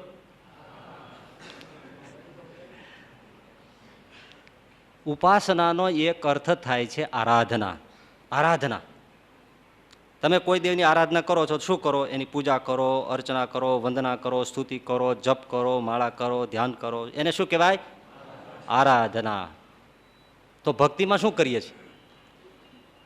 પૂજા કરીએ છીએ, વંદન કરીએ છીએ, જપ કરીએ છીએ, પ્રણામ કરીએ છીએ, સ્તુતિ કરીએ છીએ. શું કરીએ છીએ? શ્રવણમ કીર્તનમ વિષ્ણુ સ્મરણમ પાદ સેવનમ અર્ચનમ વંદનમ દાસ્યમ સખ્યમ આત્મનિવેદનમ. ભક્તિમાં પણ એ જ છે. 9 પ્રકારે ભગવાનને ભજવા, 9 પ્રકારે ભગવાનને આરાધવા, એનું નામ ભક્તિ. તો ઉપાસનામાં પણ એ. એટલે ઉપાસનાનો જ્યારે આરાધના અર્થ કરીએ ત્યારે ભક્તિ અને ઉપાસના બંને સમાન અર્થમાં પ્રયુક્ત થાય છે, વપરાય છે. યાદ રાખવો, ઉપાસનાનો અર્થ આરાધના થાય ત્યારે ભક્તિ અને ઉપાસના બંને સિમિલર યુઝ છે એનો. અને આપણે વાપરીએ છીએ કે ભાઈ એ તો હનુમાનજીની ઉપાસના કરે છે, પેલો ગણપતિની ઉપાસના કરે છે, પેલો શિવજીની ઉપાસના કરે, મતલબ એની ભક્તિ કરે છે. હે ને? આપણે વાપરીએ છીએ લોક વ્યવહારમાં. વિદ્વાનો પણ વાપરે છે. વેદનો જે બ્રાહ્મણ ભાગ, સંહિતા ભાગ છે, તો એને ઉપાસના કાંડ કહે છે. એમાં શું કામ ઉપાસના કાંડ કહે છે? કે એમાં અરુણ, ઇન્દ્ર, અગ્નિ, આ બધા દેવતાઓ, એની સ્તુતિ છે, મંત્રો છે, પ્રાર્થના છે. તો એ ભક્તિ છે, આરાધના છે. એટલે એ ભક્તિ કાંડને, આરાધના કાંડને ઉપાસના કાંડ કહે છે વિદ્વાનો. બ્રાહ્મણ કાંડ જે છે એમાં યજ્ઞ યાગાદિનું વર્ણન છે. એને કર્મકાંડી બ્રાહ્મણો કર્મકાંડ નથી કહેતા. એને એમ કહે છે કે યજ્ઞ દ્વારા અમે ભગવાનની આરાધના કરીએ છીએ, પૂજન કરીએ છીએ, અર્ચન કરીએ, સ્તુતિ કરીએ છીએ. એટલે અમારો આ બ્રાહ્મણ ભાગ છે, કર્મકાંડ તમે કહો છો, પણ આ તો અમારા માટે ઉપાસના કાંડ છે. યજ્ઞ દ્વારા આરાધના થાય છે. તો ભક્તિને ઉપાસના સમાન અર્થમાં વપરાય છે. ક્યારે? આરાધના હોય ત્યારે. જે પૂર્વે આચાર્યો થયા છે એમણે પણ ભક્તિ અને ઉપાસના સમાન અર્થમાં શબ્દ વાપર્યો છે. તો એ મુક્તાનંદ સ્વામીને તો ખબર જ હોય કે ભાઈ સમાન અર્થમાં વપરાય છે, છતાંય પ્રશ્ન કર્યો, હે મહારાજ, આ ભક્તિ ને ઉપાસનામાં શું ભેદ? મહારાજ કે બહુ મોટો ભેદ. હવે આ બધા વાપરે છો ઉપર જો બધા. મેં તમને એટલે કહ્યું કે વેદથી માંડીને આ બધા જ વિદ્વાનો, બ્રાહ્મણો, કર્મકાંડીઓ, લોક વ્યવહારમાં પૂર્વે જે આચાર્યો થયા એમણે બધાએ ઉપાસના એટલે ભક્તિ સમાન અર્થમાં વાપર્યો છે. પણ સાર અર્થ મેં એ કહ્યો કે આરાધના અર્થમાં ભક્તિ ઉપાસના સમાન અર્થમાં વાપર્યો છે. મહારાજ કે બહુ મોટો ભેદ છે સ્વામી. ભક્તિ તો એને કહે શ્રવણમ કીર્તનમ વિષ્ણુ હોય, એ ભક્તિ છે 9 પ્રકારની. ઉપાસના તો કે ભગવાનને સદા સર્વદા સાકાર સમજણની જે નિષ્ઠા એ ઉપાસના છે. ભગવાનના સ્વરૂપને સદા સર્વદા સાકાર સમજવું એવી જે નિષ્ઠા એ ઉપાસના છે. અર્થ બદલી ગયો, અર્થ બદલી ગયો. મહારાજે ઉપાસનાનો આરાધના પરક અર્થ ન કર્યો, ભક્તિ પરક અર્થ ન કર્યો, પણ ભગવાનના સ્વરૂપનું જ્ઞાન, યથાર્થ જ્ઞાન એવો અર્થ કર્યો. એટલે ઉપાસનાનો જ્ઞાન એવો અર્થ કર્યો, આરાધના ન કર્યો. જ્ઞાન એવો ઉપાસનાનો અર્થ કર્યો. તો શું ખોટો હશે? મનમુખી હશે? ના, શાસ્ત્રોમાં છે જ. બહુ ધ્યાનથી સાંભળજો. શાસ્ત્રમાં લખ્યું છે અપવર્ગોપાયતયા વિદિત્સિતમ વેદનમ ઉપાસનમ. અપવર્ગોપાયતયા વિદિત્સિતમ વેદનમ ઉપાસનમ. વેદનમ ઉપાસનમ. વેદનમ એટલે જાણવું, ટુ નો. એટલે ઉપાસનમ એટલે જાણવું. જાણવું એટલે વેદનમ, વેદનમ એટલે ઉપાસનમ, ઉપાસનમ એટલે વેદનમ, વેદનમ એટલે જાણવું. ઉપાસનાનો અર્થ શું થયો? જાણવું. તો શાસ્ત્રમાં લખ્યું છે તો આરાધના ઘૂસી ક્યાંથી ગયો? શાસ્ત્રમાં ચોખ્ખું લખ્યું છે વેદનમ એટલે જાણવું, ઉપાસના એટલે જાણવું. તો આ આરાધના શબ્દ ઘૂસી ક્યાંથી ગયો? ઘૂસ ક્યાંથી મારી? હા, કારણ કે વેદનમ એટલે જાણવું, જાણવું એ જ ઉપાસના. એટલે જે જ્ઞાન માર્ગીઓ હતા એમણે શું કહ્યું કે ભગવાનના સ્વરૂપને જાણો એ જ ઉપાસના, પછી કરવાનું કંઈ નથી. આ ટોકરી ખખડાવો ને ફૂલ ચડાવો ને જળ અભિષેક કરો ને સ્તુતિ કરો ને પ્રાર્થના કરો ને એ ક્રિયાકલાપ કશી જ જરૂર નથી. જાણો એટલે પર્યાપ્ત, એ જ ઉપાસના છે. આ શું બધું લઈ માંડ્યા છે? એટલે ભક્તિ માર્ગી જે આચાર્ય હતા એમણે કીધું ના ના ના ના ના ના ના ના ના ના ના ના ના ના રામ રામ રામ રામ રામ કરો, એટલું નથી. વેદનમ એટલે શું? તમે જ્ઞાન કરો એટલે બસ પૂરું થઈ ગયું. દૂધને જાણો છો એટલે શું બેઠા રહ્યો? અરે પીવો. દૂધનું તો જ્ઞાન છે કે આ ગાયનું છે, ભેંસનું છે, બીજો જનો જનો બકરીનો છે, જનો જનો બધા. પણ જ્ઞાન થઈ ગયું એટલે શું કરો? હા, સેવન કરો. એટલે ઉપાસનમ, સેવનમ, વેદનમ, ધ્યાનમ, આરાધનમ. ઉપાસનમ વેદનમ જાણો એટલું નહીં, જાણ્યું પછી સેવનમ, ઉપાસનમ, વેદનમ, ધ્યાન કરો. વેદનમ ધ્યાનમ, આરાધના કરો. બાકી શું અર્થ છે એનો? તમે કહો કાંઈ જરૂર નથી. એટલે જ્યાં જ્યાં ઉપાસનાની વાત આવી, વેદનમની વાત આવી, એટલે તરત આચાર્યો કહી દે વેદનમ ધ્યાનમ. ધ્યાન કરો, આરાધના કરો, પૂજા અર્ચના કરો. કારણ કે જો સેજ ઢીલું મૂકે તો જ્ઞાનીઓ તરત એમ જ કે વેદનમ એટલે જાણો, જાણ્યા પછી કશું કરવાની જરૂર ન થઈ. એટલે સતત આમ ખેંચાયું. ઓલા જ્ઞાનીઓએ સતત આમ ખેંચ્યું, એમાં આપણે લટકી રહ્યા.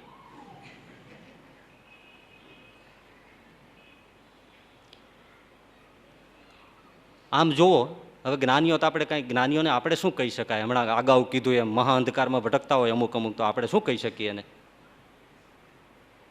પણ વેદનમ એટલે જ્ઞાનમ, ઉપાસનમ. કોઈ પણનું તમે જ્ઞાન હોય તો જ્ઞાનની સાથે ભક્તિ જોડાયેલી જ છે. તમે એમ કહો કાંઈ કરવાની જરૂર નથી, એ વાત બોગસ છે. જ્ઞાનમ હોય એટલે ભક્તિ હોય જ. સમજો, 5 વર્ષથી દીકરો વિદેશ છે ને આવ્યો, બાપ દીકરો બે મળ્યા, બે બેઠા છે, પછી હું બેઠા જ રે? ના ના, તમે કયો ને. બાજુ બાજુ બેઠા રહીએ, બે એકબીજા વાતું કરે. એ વાતું કરે શું ભક્તિ છે? શ્રવણમ. બાપો બોલે, છોકરો સાંભળે, દીકરા તને સારું છે, એ શ્રવણમ. પછી દીકરો કે બાપુજી તમારા પ્રતાપે આ બધું છે, એ કીર્તનમ, એ કીર્તનમ. બાપા એમ કે ના ના દીકરા, તો તારામાં હતું ત્યારે તું પૂછ્યો. તો કે ના ના બાપુજી તમારી કૃપાથી થયું છે, એ વંદનમ. જો ભક્તિ શરૂ થઈ. પછી એના બાપુને કે બાપા તમે બહુ મારામાં છે મહેનત કરી, લાવ પગ દબાઈ દઉં, પાદ સેવનમ. લે કઈ થોડું મારે ખોટું ખોટું જ પાછું લાવો. ના ના એમ નહીં, તમે વડીલ છો, તમે વડીલ કહેવાઓ. બરાબર છે ને? જ્ઞાનમ છે એટલે ભક્તિ તો છે જ. જો દીકરો એમને બેઠો રહે તો સમજવાનું જ્ઞાનમાં કાંઈક કાચું છે, કાંઈક કાચું કપાણું. બાકી જ્ઞાન હોય તો ભક્તિ પ્રગટે જ. એટલે તમે એમ કહો છો જ્ઞાન હોય પછી કંઈક કરવાનું રહેતું નથી, તો એવો અર્થ નથી. પણ એ લોકો કંઈ ઓછા ન હોય ને દ્રષ્ટાંત ખોલી લાવે. એ શું કે તમને શિયાળો છે, ટાઢ વાય છે, અગ્નિનો ભઠ્ઠો ચાલુ છે, તો તમે ત્યાં જઈને શું કરો? બસ બેસવાનું હોય, બીજું શું કરવાનું હોય? કઈ અગ્નિને થોડી પ્રાર્થના કરવાની હોય, અગ્નિદેવ મને બચાવો, મારી ટાઢ ઉડાડો, હે અગ્નિદેવ મારી ટાઢ ઉડાડો, કંઈ કરવાનું હોય? હે ઘનશ્યામભાઈ, દ્રષ્ટાંત કેવું ખોલી લાવ્યા? એના કઈ સ્તુતિ ન કરવાની હોય, અગ્નિ પાસે બેસો એટલે ઓટોમેટિક ઠંડી ઉડી જવાની છે. આજ તો ઉપાસનમ છે, જાણી લીધું, બેસી ગયા, આપોઆપ ઠંડી ઉડી જશે. શું કરવાનું હોય બીજું? કઈ સ્તુતિ થોડી કરવાની હોય. તમે સ્તુતિ કરો છો એવું ખોટું છે. વાત કેટલી સટીક. હે પણ હું એમ કહું છું, એ તાપે ક્યાં સુધી? ભૂખ્યો ન થાય? ભૂખ્યો ન થાય તો ભૂખ્યો થઈને મરી જવાનો હોય. તાપે ક્યાં રાખશે કુકડાની જેમ? ભૂખ લાગે અને તપે સૂકો થઈ જાય. એટલે એવા જ્ઞાનીને શુષ્ક જ્ઞાની કહો. શું કહો? શુષ્ક જ્ઞાની કહો. કારણ કે ભૂખમાં અને તાપમાં સુકાઈ ગયો, એ શુષ્ક જ્ઞાની છે. હવે એની સામે જુઓ, એક જણો યજ્ઞ કરે છે, યજ્ઞના મંત્રો જપે છે, યજ્ઞ થંડીલમાં અગ્નિ પ્રજ્વલે છે, અગ્નિદેવ, એને ટાઈટ ન જાય? પેલાને જાય તો આને ન જાય? ટાઈટ જાય, છતાંય પાછો ઉપાસના કરે છે, ભક્તિ કરે, આરાધના કરે છે દેવતાઓનો. ઉપરાંત એને કંઈક નૈવેદ્ય ધરાવવું પડશે ને, એટલે એ અગ્નિમાંથી પકાવીને ખીર કેવું સરસ મજાનું બનાવે અને પછી અગ્નિદેવને સ્વાહા કરે છે. અને પછી મનપસંદ રીતે એ પાછો પ્રસાદ લે છે ભૂખ્યો થાય ત્યારે. તો એ સુકાતો નથી, પુષ્ટ થાય છે. ટાઢ પણ ગઈ અને પુષ્ટિ પણ મળી. એને પુષ્ટિ માર્ગ કહ્યો. શું કહ્યો? પુષ્ટિ માર્ગ કહ્યો. ઓલો શુષ્ક માર્ગ છે, આ પુષ્ટિ માર્ગ છે. ટાઢે જાય અને પુષ્ટિ પણ મળે, તુષ્ટિ પણ મળે, પુષ્ટિ પણ મળે, ટાઢ પણ જાય, દુઃખ પણ જાય, તૃપ્તિ પણ મળે. આ સાચું જ્ઞાન છે. એ જ્ઞાનમાં જ્યારે કચાશ આવે ત્યારે શુષ્ક જ્ઞાન આવે કે કંઈક કરવાની જરૂર નથી. કાચું જ્ઞાન. બાપ છે ને એ જ દીકરો હોય છે, શાસ્ત્રીય રીતે. પિતા વૈ પુત્ર, પિતા જ પુત્રના રૂપમાં પુનઃ પ્રગટ થાય છે. સમજદાર તરત સમજી જશે. પિતા જ બીજા રૂપમાં પુત્ર રૂપે પ્રગટ થાય છે. એટલે શાસ્ત્રોમાં કહેવાયું પિતા વૈ પુત્ર. હમ શકલ હૈ, અણુ અણુ એમાં છે. એની આંખની અણી જોત ખબર પડી જાય ફલાણા ભાઈનો દીકરો છે. એ બીજી રીતે જ ઉગ્યો છે, બીજું ડાળવું છે તો એનો એ જ. પિતા વૈ પુત્ર, અવાજ દૂરથી બોલે તોય ખબર પડી જાય ફલાણાનો દીકરો બોલે છે. પિતા જ બીજા રૂપમાં પ્રગટ્યો છે.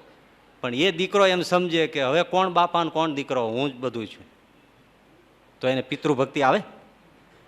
અણુ અણુમાં છે, એનો બાપ જ છે એમાં, પણ છતાંય બાપ એ બાપ અને દીકરો એ તો ભક્તિ આવે, તો ભાવ આવે.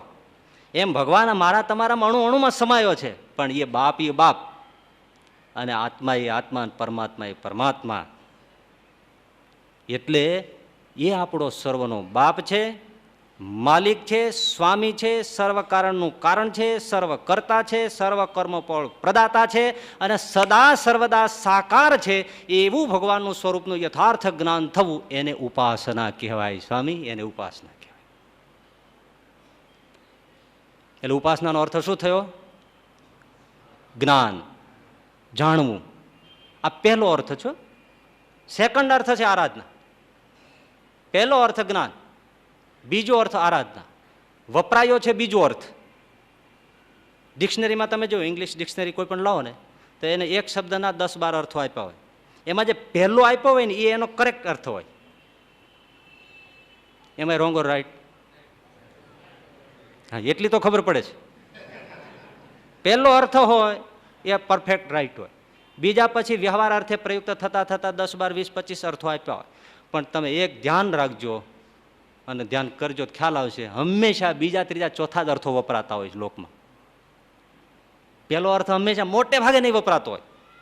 લોક વ્યવહાર એટલો છીછરો છે, પહેલો અર્થ છૂટી જાય. એમ શ્રીજી મહારાજ કે મારે પહેલો અર્થ છૂટવા નથી દેવો.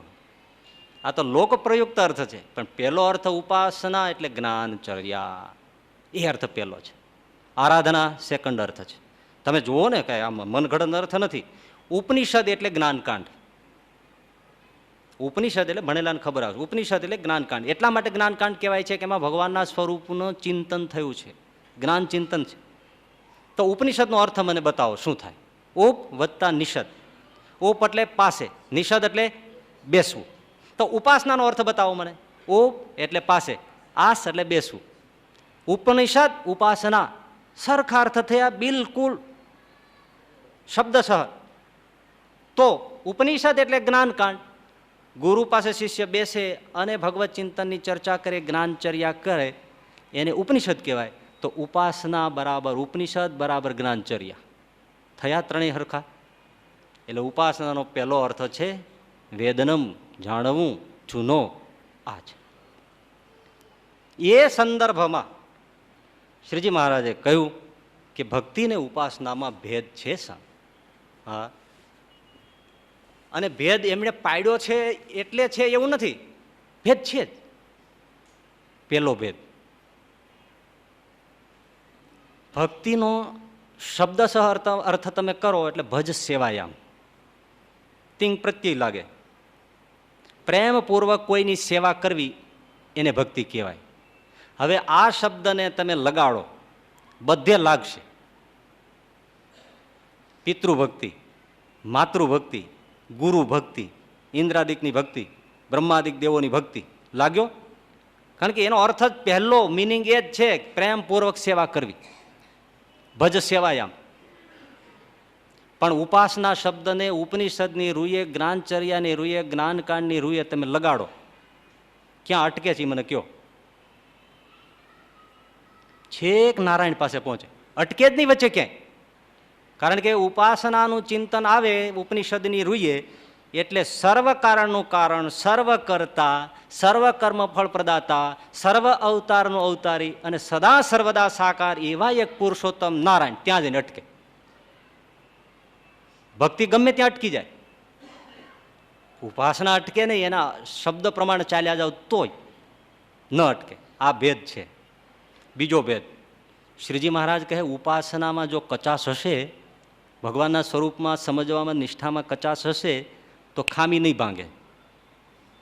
પણ જો સ્વરૂપ નિષ્ઠા સમજવામાં કચાશ નહીં હોય અને તમારામાં કંઈ કચાશ હશે તો ઉપાસનાને બળે, સ્વરૂપ નિષ્ઠાને બળે એ ખામી તરત ટળી જશે. માટે ઉપાસના ઉપર ભાર આપો, સ્વરૂપ નિષ્ઠા સમજવામાં ભાર રાખો, સ્વરૂપ નિષ્ઠા બળવાનું રાખો. આવે છે?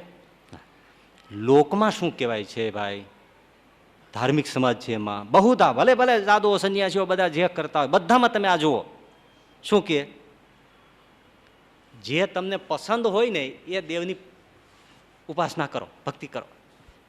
મૂળ વાત એટલી છે, વૃત્તિઓ શુદ્ધ થવી જોઈએ, અંતઃકરણ શુદ્ધ થવું જોઈએ.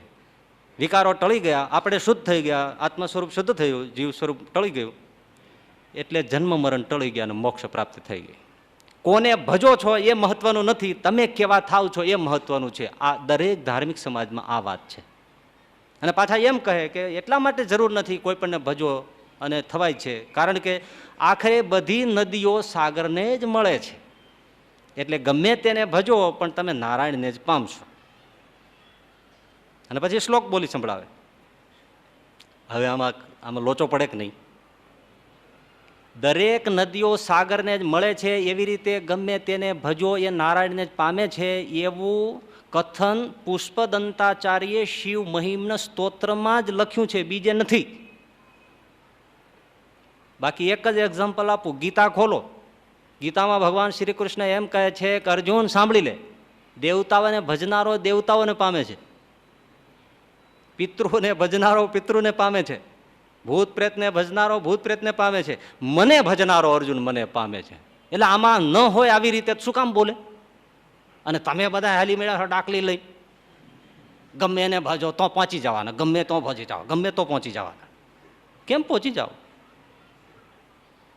એટલે મહારાજ કહે છે ભક્તિની આડચમાં ઉપાસનામાં કચાશ ન રહી જાય એટલા માટે ભક્તિની ઉપાસનાનો ભેદ પાડીને સ્પષ્ટપણે સમજાવે છે કે આને ભક્તિ કહેવાય, આને ઉપાસના કહેવાય. સમજાય છે? હે બાપા? ના ના સમજાતું નથી, ખાલી આમ આમ કરો છો.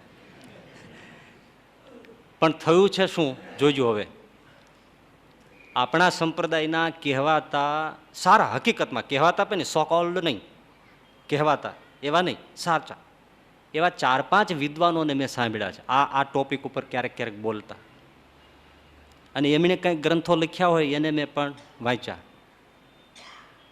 સંપ્રદાયના જ છે. એ શું કહે છે? ભક્તિને ઉપાસના પ્રારંભમાં જુદા છે, છેવટે બંને એક થઈ જાય છે, એટલે કોઈ ભેદ નથી. લ્યો લ્યો દળી દળી ઢાંકણી બુધાર્યું. પ્રારંભે ભેદ છે, પછી કઈ ભેદ નથી. મેં પેલા ન કહ્યું કે વિદ્વાનો તો આપણે શું, એની આગળ આપણે શું? એટલે આ મોટા માણસ મહાવિદ્વાન ભેદ નથી તો મારો બાપ આમાં કેમ કે ભેદ છે? એક શબ્દ નાખ્યો ક્યાંય કે પછી પક્વ દશામાં એક થઈ જાય છે? ના ના, એવું હોય તો એ ન લખે. ભાઈ પ્રારંભે સ્વામી ભેદ હોય છે, પક્વ દશામાં ભેદ રહેતો નથી. આ વચનામૃતમાં ક્યાં આવ્યો એક શબ્દ? એક શબ્દ આવ્યો એવો? આમાં ન આવ્યો તો કાંઈ નહીં. 262માં ક્યાંય આવ્યો? કોઈ વાંચતા હોય, પાઠ કરતા હોય, બોલો ક્યાંય એમ મહારાજ એક વર્ડ બોલ્યા હોય કે ભક્તિની ઉપાસના આખરે પક્વ દશામાં એક થઈ જાય છે? ચાલો એક શબ્દ બતાવો હોય તો આવું ડાપણ શું કામ કરતા છે? મને એ નથી સમજાતું. હે, આવું ડાપણ શું કામ કરતા છે? જુનાગઢના કૃષ્ણ વલ્લભાચાર્ય થયા, મહાવિદ્વાન, સંસ્કૃત સ્વપ્નમાં જાગતામાં સ્ફુરે એવા વિદ્વાન. એમણે આ વચનામૃત ઉપર થ્રુ આઉટ ઇન ઇંગ્લિશ, સંસ્કૃતમાં બ્રહ્મ રસાયણ ભાષ્ય લખ્યું છે. આ વચનામૃત ઉપર સંસ્કૃતમાં બ્રહ્મ રસાયણ ભાષ્ય. નહીતર આમ એવું હોય કે સૂત્ર હોય અને એનું ભાષ્ય થાય. આમણે ભાષ્યનું સૂત્ર કર્યું છે. વચનામૃતને 4 સૂત્રોમાં હમાવી દે આખું, અને પછી પાછું એનું ભાષ્ય કરે. મહાવિદ્વાન, બ્રહ્મ રસાયણ નામ રાખ્યું છે. પણ સાહેબ, કોરી પંડિતાઈનું પ્રદર્શન થયું છે. પંડિતાઈ બેનમૂન, જે અર્થો ખરેખર ખુલ્લા થવા જોઈએ એ થયા નથી. ક્યાંક ક્યાંક તો જે મહારાજે કહ્યું છે એનાથી ઉલટા અર્થો થયા છે. આ હું નામ એટલા માટે આપીને કહું છું કે ઘણા લોકો ભણતા હોય તો પછી બ્રહ્મ રસાયણ ભાષ્ય કૃષ્ણ વલ્લભાચાર્યનું ખોલીને નજર કરતા હોય, અને એવું થયું છે સાહેબ કે એનું સીધે સીધું લઈ અને ગુજરાતી કરી નાખે, તો અર્થનો અનર્થ થાય કે નહીં? એટલે મારી કક્ષા પ્રમાણે હું આ ચેતવણી આપું છું કે તમે વાંચો એનો વાંધો નથી, પણ સીધે સીધું અપનાવવા જેવું નથી. બસ આટલું જ મારો કારણ છે. બાકી મારે કંઈ એમાં દ્વેષ નથી, કે લેવા દેવા નથી, મારે કંઈ વિદ્વાન થઈ જવું નથી, ને મને કોઈ કાશીએ બોલાવવાનું નથી. મને તમે નથી બોલાવતા તો એ કોણ કામ બોલાવે? ના ના, સાચી વાત છે ને જોઈતરમભાઈ? પણ એ અર્થ નથી એવો કે ભાઈ ભક્તિની ઉપાસના પક્વ કાળમાં એક થઈ જાય છે. એક થઈ જતો હોય તો ક્યાંક શબ્દ આવવો જોઈએ. હું હંમેશા કહું છું કે આને અનુસરો, તમારું ડાપણ ડખોળોમાં આને અનુસરો. અને વિશ્વમંગલ મહોત્સવ થયો તો ત્યારે એક મહેમાન સ્વામીજી આવ્યા હતા, સંપ્રદાયના જ હતા. એમણે પ્રવચન કર્યું હતું, નિષ્કારણ પ્રશ્ન તો કાંઈ નહોતો, છતાં આ પ્રશ્ન ઉપર બોલ્યા હતા. તો એમણે ત્યાં એમ કીધું, જોજો, કે ભક્તિને ઉપાસનાનો ભેદ નથી. શ્રીજી મહારાજે ભેદ પાડ્યો, ભલે પાડ્યો, પણ ભેદ નથી.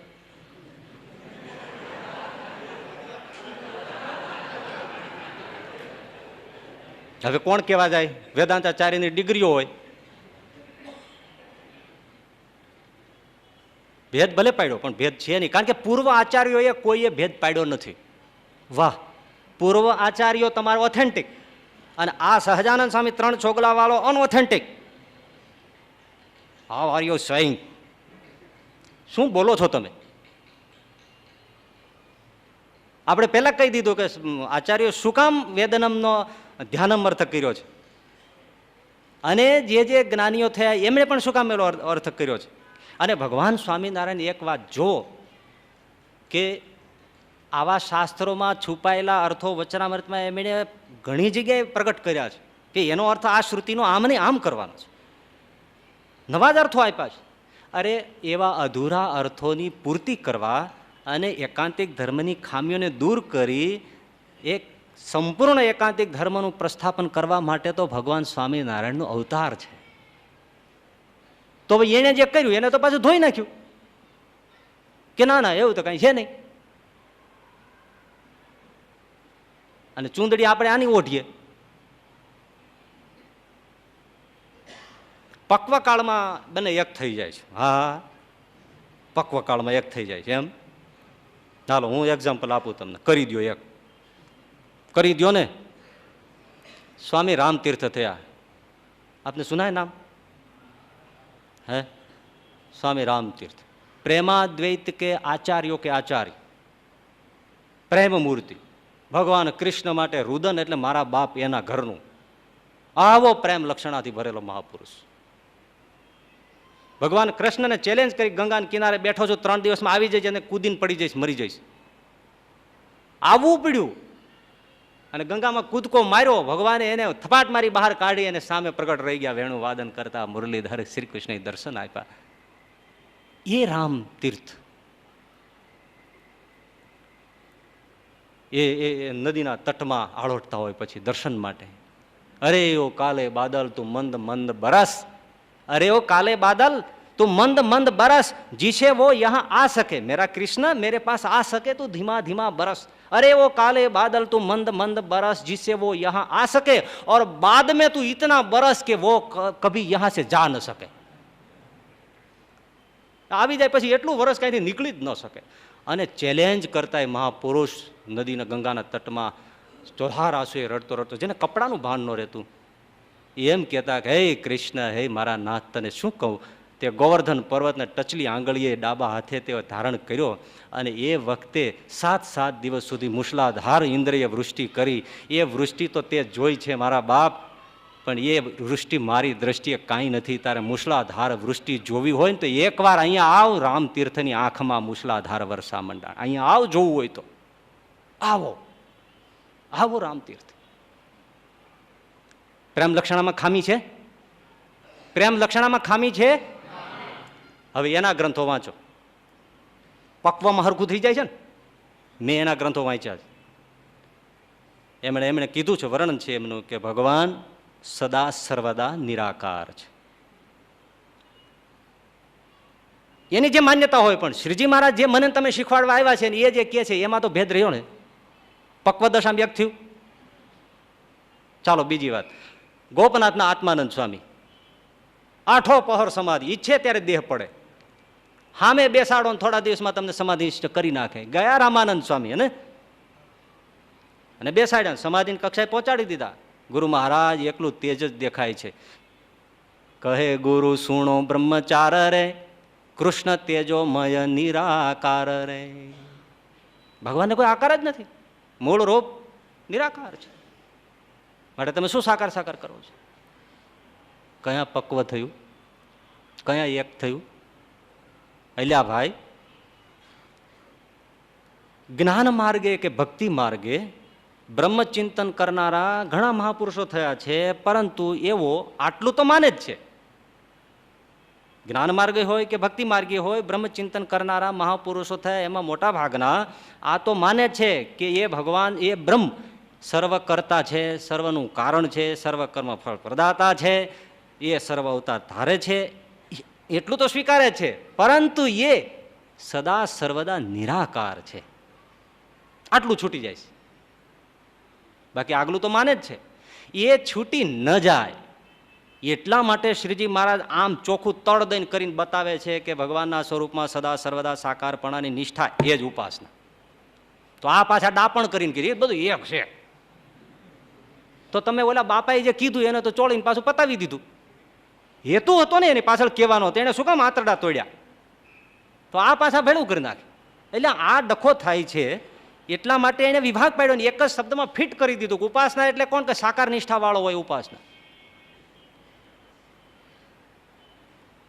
અને ત્યાં સુધી એમણે એ દોરને લઈ જવો છે કે એ બ્રહ્મરૂપ થાય તો પણ એ ઉપાસના જાય નહીં. અક્ષર બ્રહ્માત્મક સાથે એકાત્મ થઈ જાય તો પણ ભગવાન સદા સાકાર છે એવી નિષ્ઠા ન જાય. મહારાજ કે એ ઉપાસના વાળો છે. સ્વામી મમ સાધર્મે માગતા થઈ જાય તો સ્વામી સેવક ભાવ ન ટળે એ ઉપાસના વાળો છે. આ હેતુ સિદ્ધ કરવા માટે પેલો અર્થ ગ્રહણ કરીને વાસ્તવિક જે ભેદ છે એમ ભેદ વાસ્તવિક ભેદ છે. તમે જુઓ, ભગવાનને સદા સર્વદા કરતા, સર્વ કારણ, સર્વ અવતારના અવતારી ને સદા સર્વદા સાકાર આવી રીતે જે જાણતો હોય અને એ સ્વરૂપમાં જેની સ્થિતિ થઈ હોય એનામાં પરિપક્વ પ્રેમ લક્ષણા ભક્તિ હોય ને હોય જ. એ તો તમે સ્વીકારો છો, બરાબર. પરંતુ પ્રેમ લક્ષણા ભક્તિ હોય અને એની ઉપાસનામાં કચાશ ન હોય એવું તમે ન કહી શકો. આવડો મોટો ભેદને બતાવવા માટે મહારાજ સ્પષ્ટપણે કહે છે કે બંને વચ્ચે ભેદ છે. એટલે કહ્યું કે ભક્તિ શું? કે શ્રવણમ કીર્તનમ વિષ્ણો સ્મરણમ પાદ સેવનમ અર્ચનમ વંદનમ દાસ્યમ સખ્યમ આત્મનિવેદનમ. સ્વામી આ 9 પ્રકારે સેવા એ ભક્તિ છે.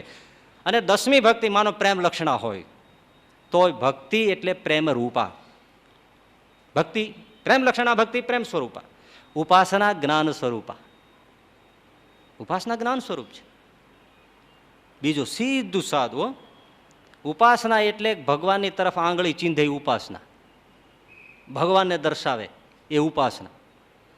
ભક્તિ એટલે આપણને દર્શાવે, આપણી ક્રિયાને દર્શાવે, તમે શું કરો છો એને દર્શાવે, તમારા પ્રેમને દર્શાવે, તમારે અભિવ્યક્તિને દર્શાવે એ ભક્તિ. ઉપાસના આમ આંગળી ચીંધે એ ઉપાસના. આવો ચોખ્ખો સરસ મજાનો વિભાગ છે. એટલે ભક્તિ પણ હાંસલ કરીએ અને ક્યાંય કોઈના એવા વાક્યો સાંભળવામાં આવે, મહારાજે કહ્યું કે ગમે તેવા વેદાંતિના ગ્રંથો સાંભળવામાં આવે. હા, આવું બને છે. ઘણા લોકો હવે રામાયણ સાંભળતા હોય, આ હોય સાંભળતા હોય તો રામાયણમાં વાક્યો તો આવતા હોય, એટલે પછી એવી ચોપાઈઓ મારી પાસે લઈ આવે, મને કે આમાં જોવો જોઈએ. આમાં મહારાજને કીધું છે, આમાં તુલસીદાસે લખ્યું છે કે ભગવાન નિરાકાર છે, આ સ્થાપન કર્યું છે. તો ક્યાં વાત આવી? એટલે ચક્કર પડે છે એ વાત મને મળે છે કે આમાં તો આમ લખ્યું જ છે. પણ મહારાજે કહ્યું છે, વચનાવતમાં પણ કહ્યું છે કે એવું જ્યાં જ્યાં હોય ત્યાં પોતે વિચારે કે આમાં ભલે કહ્યું મને સમજાતું નહીં હોય પણ ભગવાન તો સદા સર્વદા સાકાર છે ને છે. હું તમને એક સીધો વાત કહું, આપણે તો આડીવળી કહેતા જ નથી. મને તમે એવું શીખવાડ્યું જ નથી આડાવળો, તમે મારા ગુરુ છો. જો હું તમને એક સીધી વાત કહું, તમારી પાસે ટીવી છે ને? અહીંયા લઈ આવો, લાવવું નથી, અહીં લાવો, ચાલુ કરો. અત્યારે સમાચારનો ટાઈમ થયો હોય, તમને ત્યાં સમાચારમાં માણસ વાંચતો રીડ કરતો દેખાય કે નહીં? અહીં છે ક્યાંય? દેખાય છે ને? સાકાર છે ને? એટલે આપણે કોઈને પૂછીએ આ સાકાર જ છે, દેખાય છે ને? સાકાર દેખાય છે, સાકાર છે. આ કેમ થયું? તો કે નિરાકાર વ્યાપક છે. કારણ કે તરંગોથી એ નિરાકાર થઈને આખા ભૂલોકમાં વ્યાપ્યો છે ને. રીડ કરનારો વેવ્સ થઈ ગયો છે.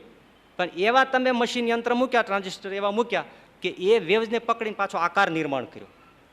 એટલે નિરાકાર સર્વત્ર જે વ્યાપક હતો એ સાકાર થયો.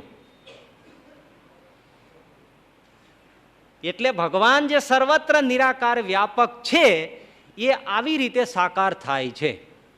તમને આ ટીવીમાં વાંધો નથી આવતો તો પછી ભગવાનમાં વાંધો શું આવે છે કે એ નિરાકારમાંથી સાકાર થાય છે? ચક્કર ચડે કે નહીં?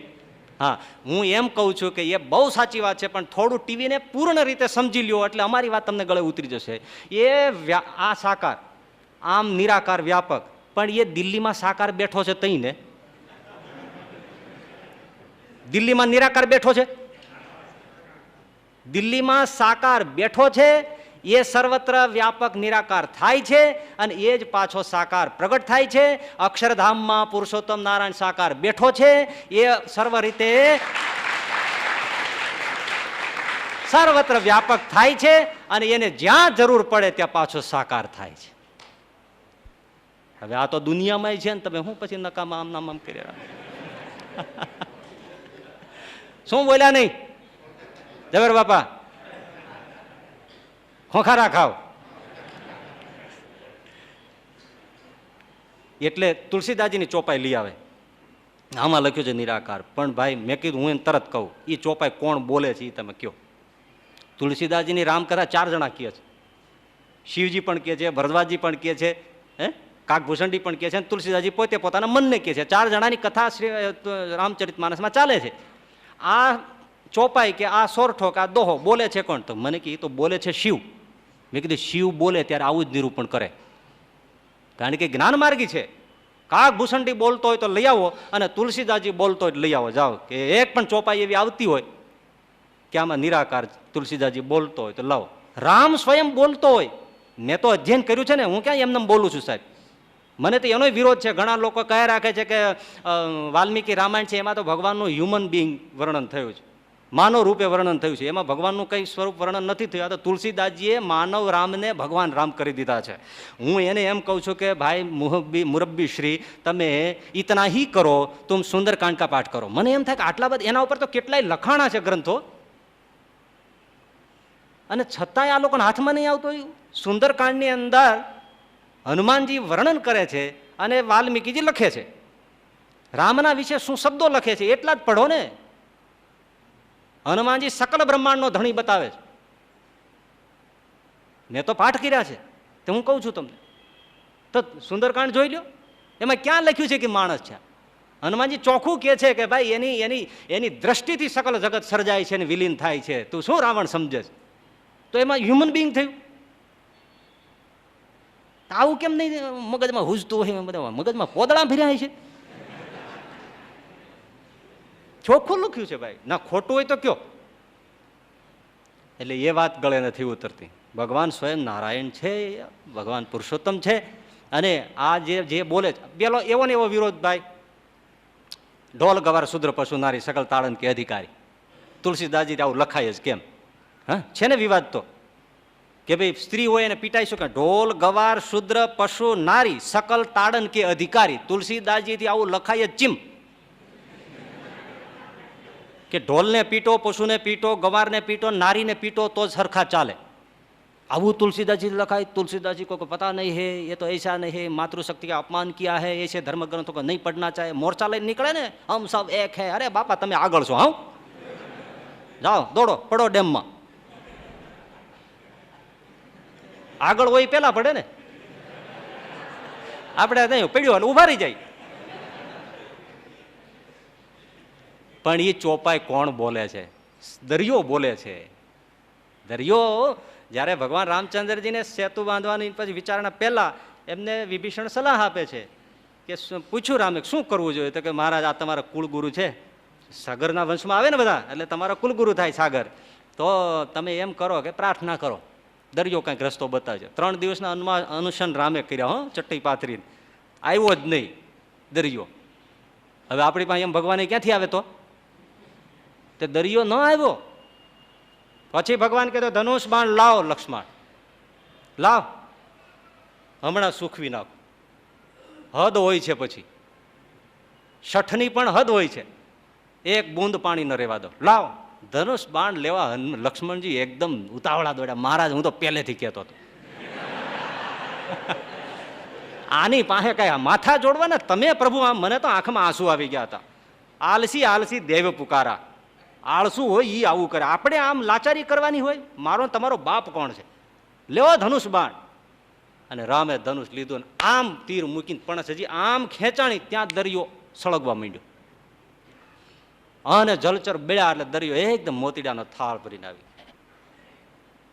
હવે બાણ તો આમ ન હવે મરાય તો નહીં, આવી ગયો એટલે ભગવાનને કીધું મહારાજ મારી ભૂલ થઈ ગઈ ને, અમે જાડી બુદ્ધિવાળા કહેવાય, અમને કાંઈ ખબર પડે નહીં.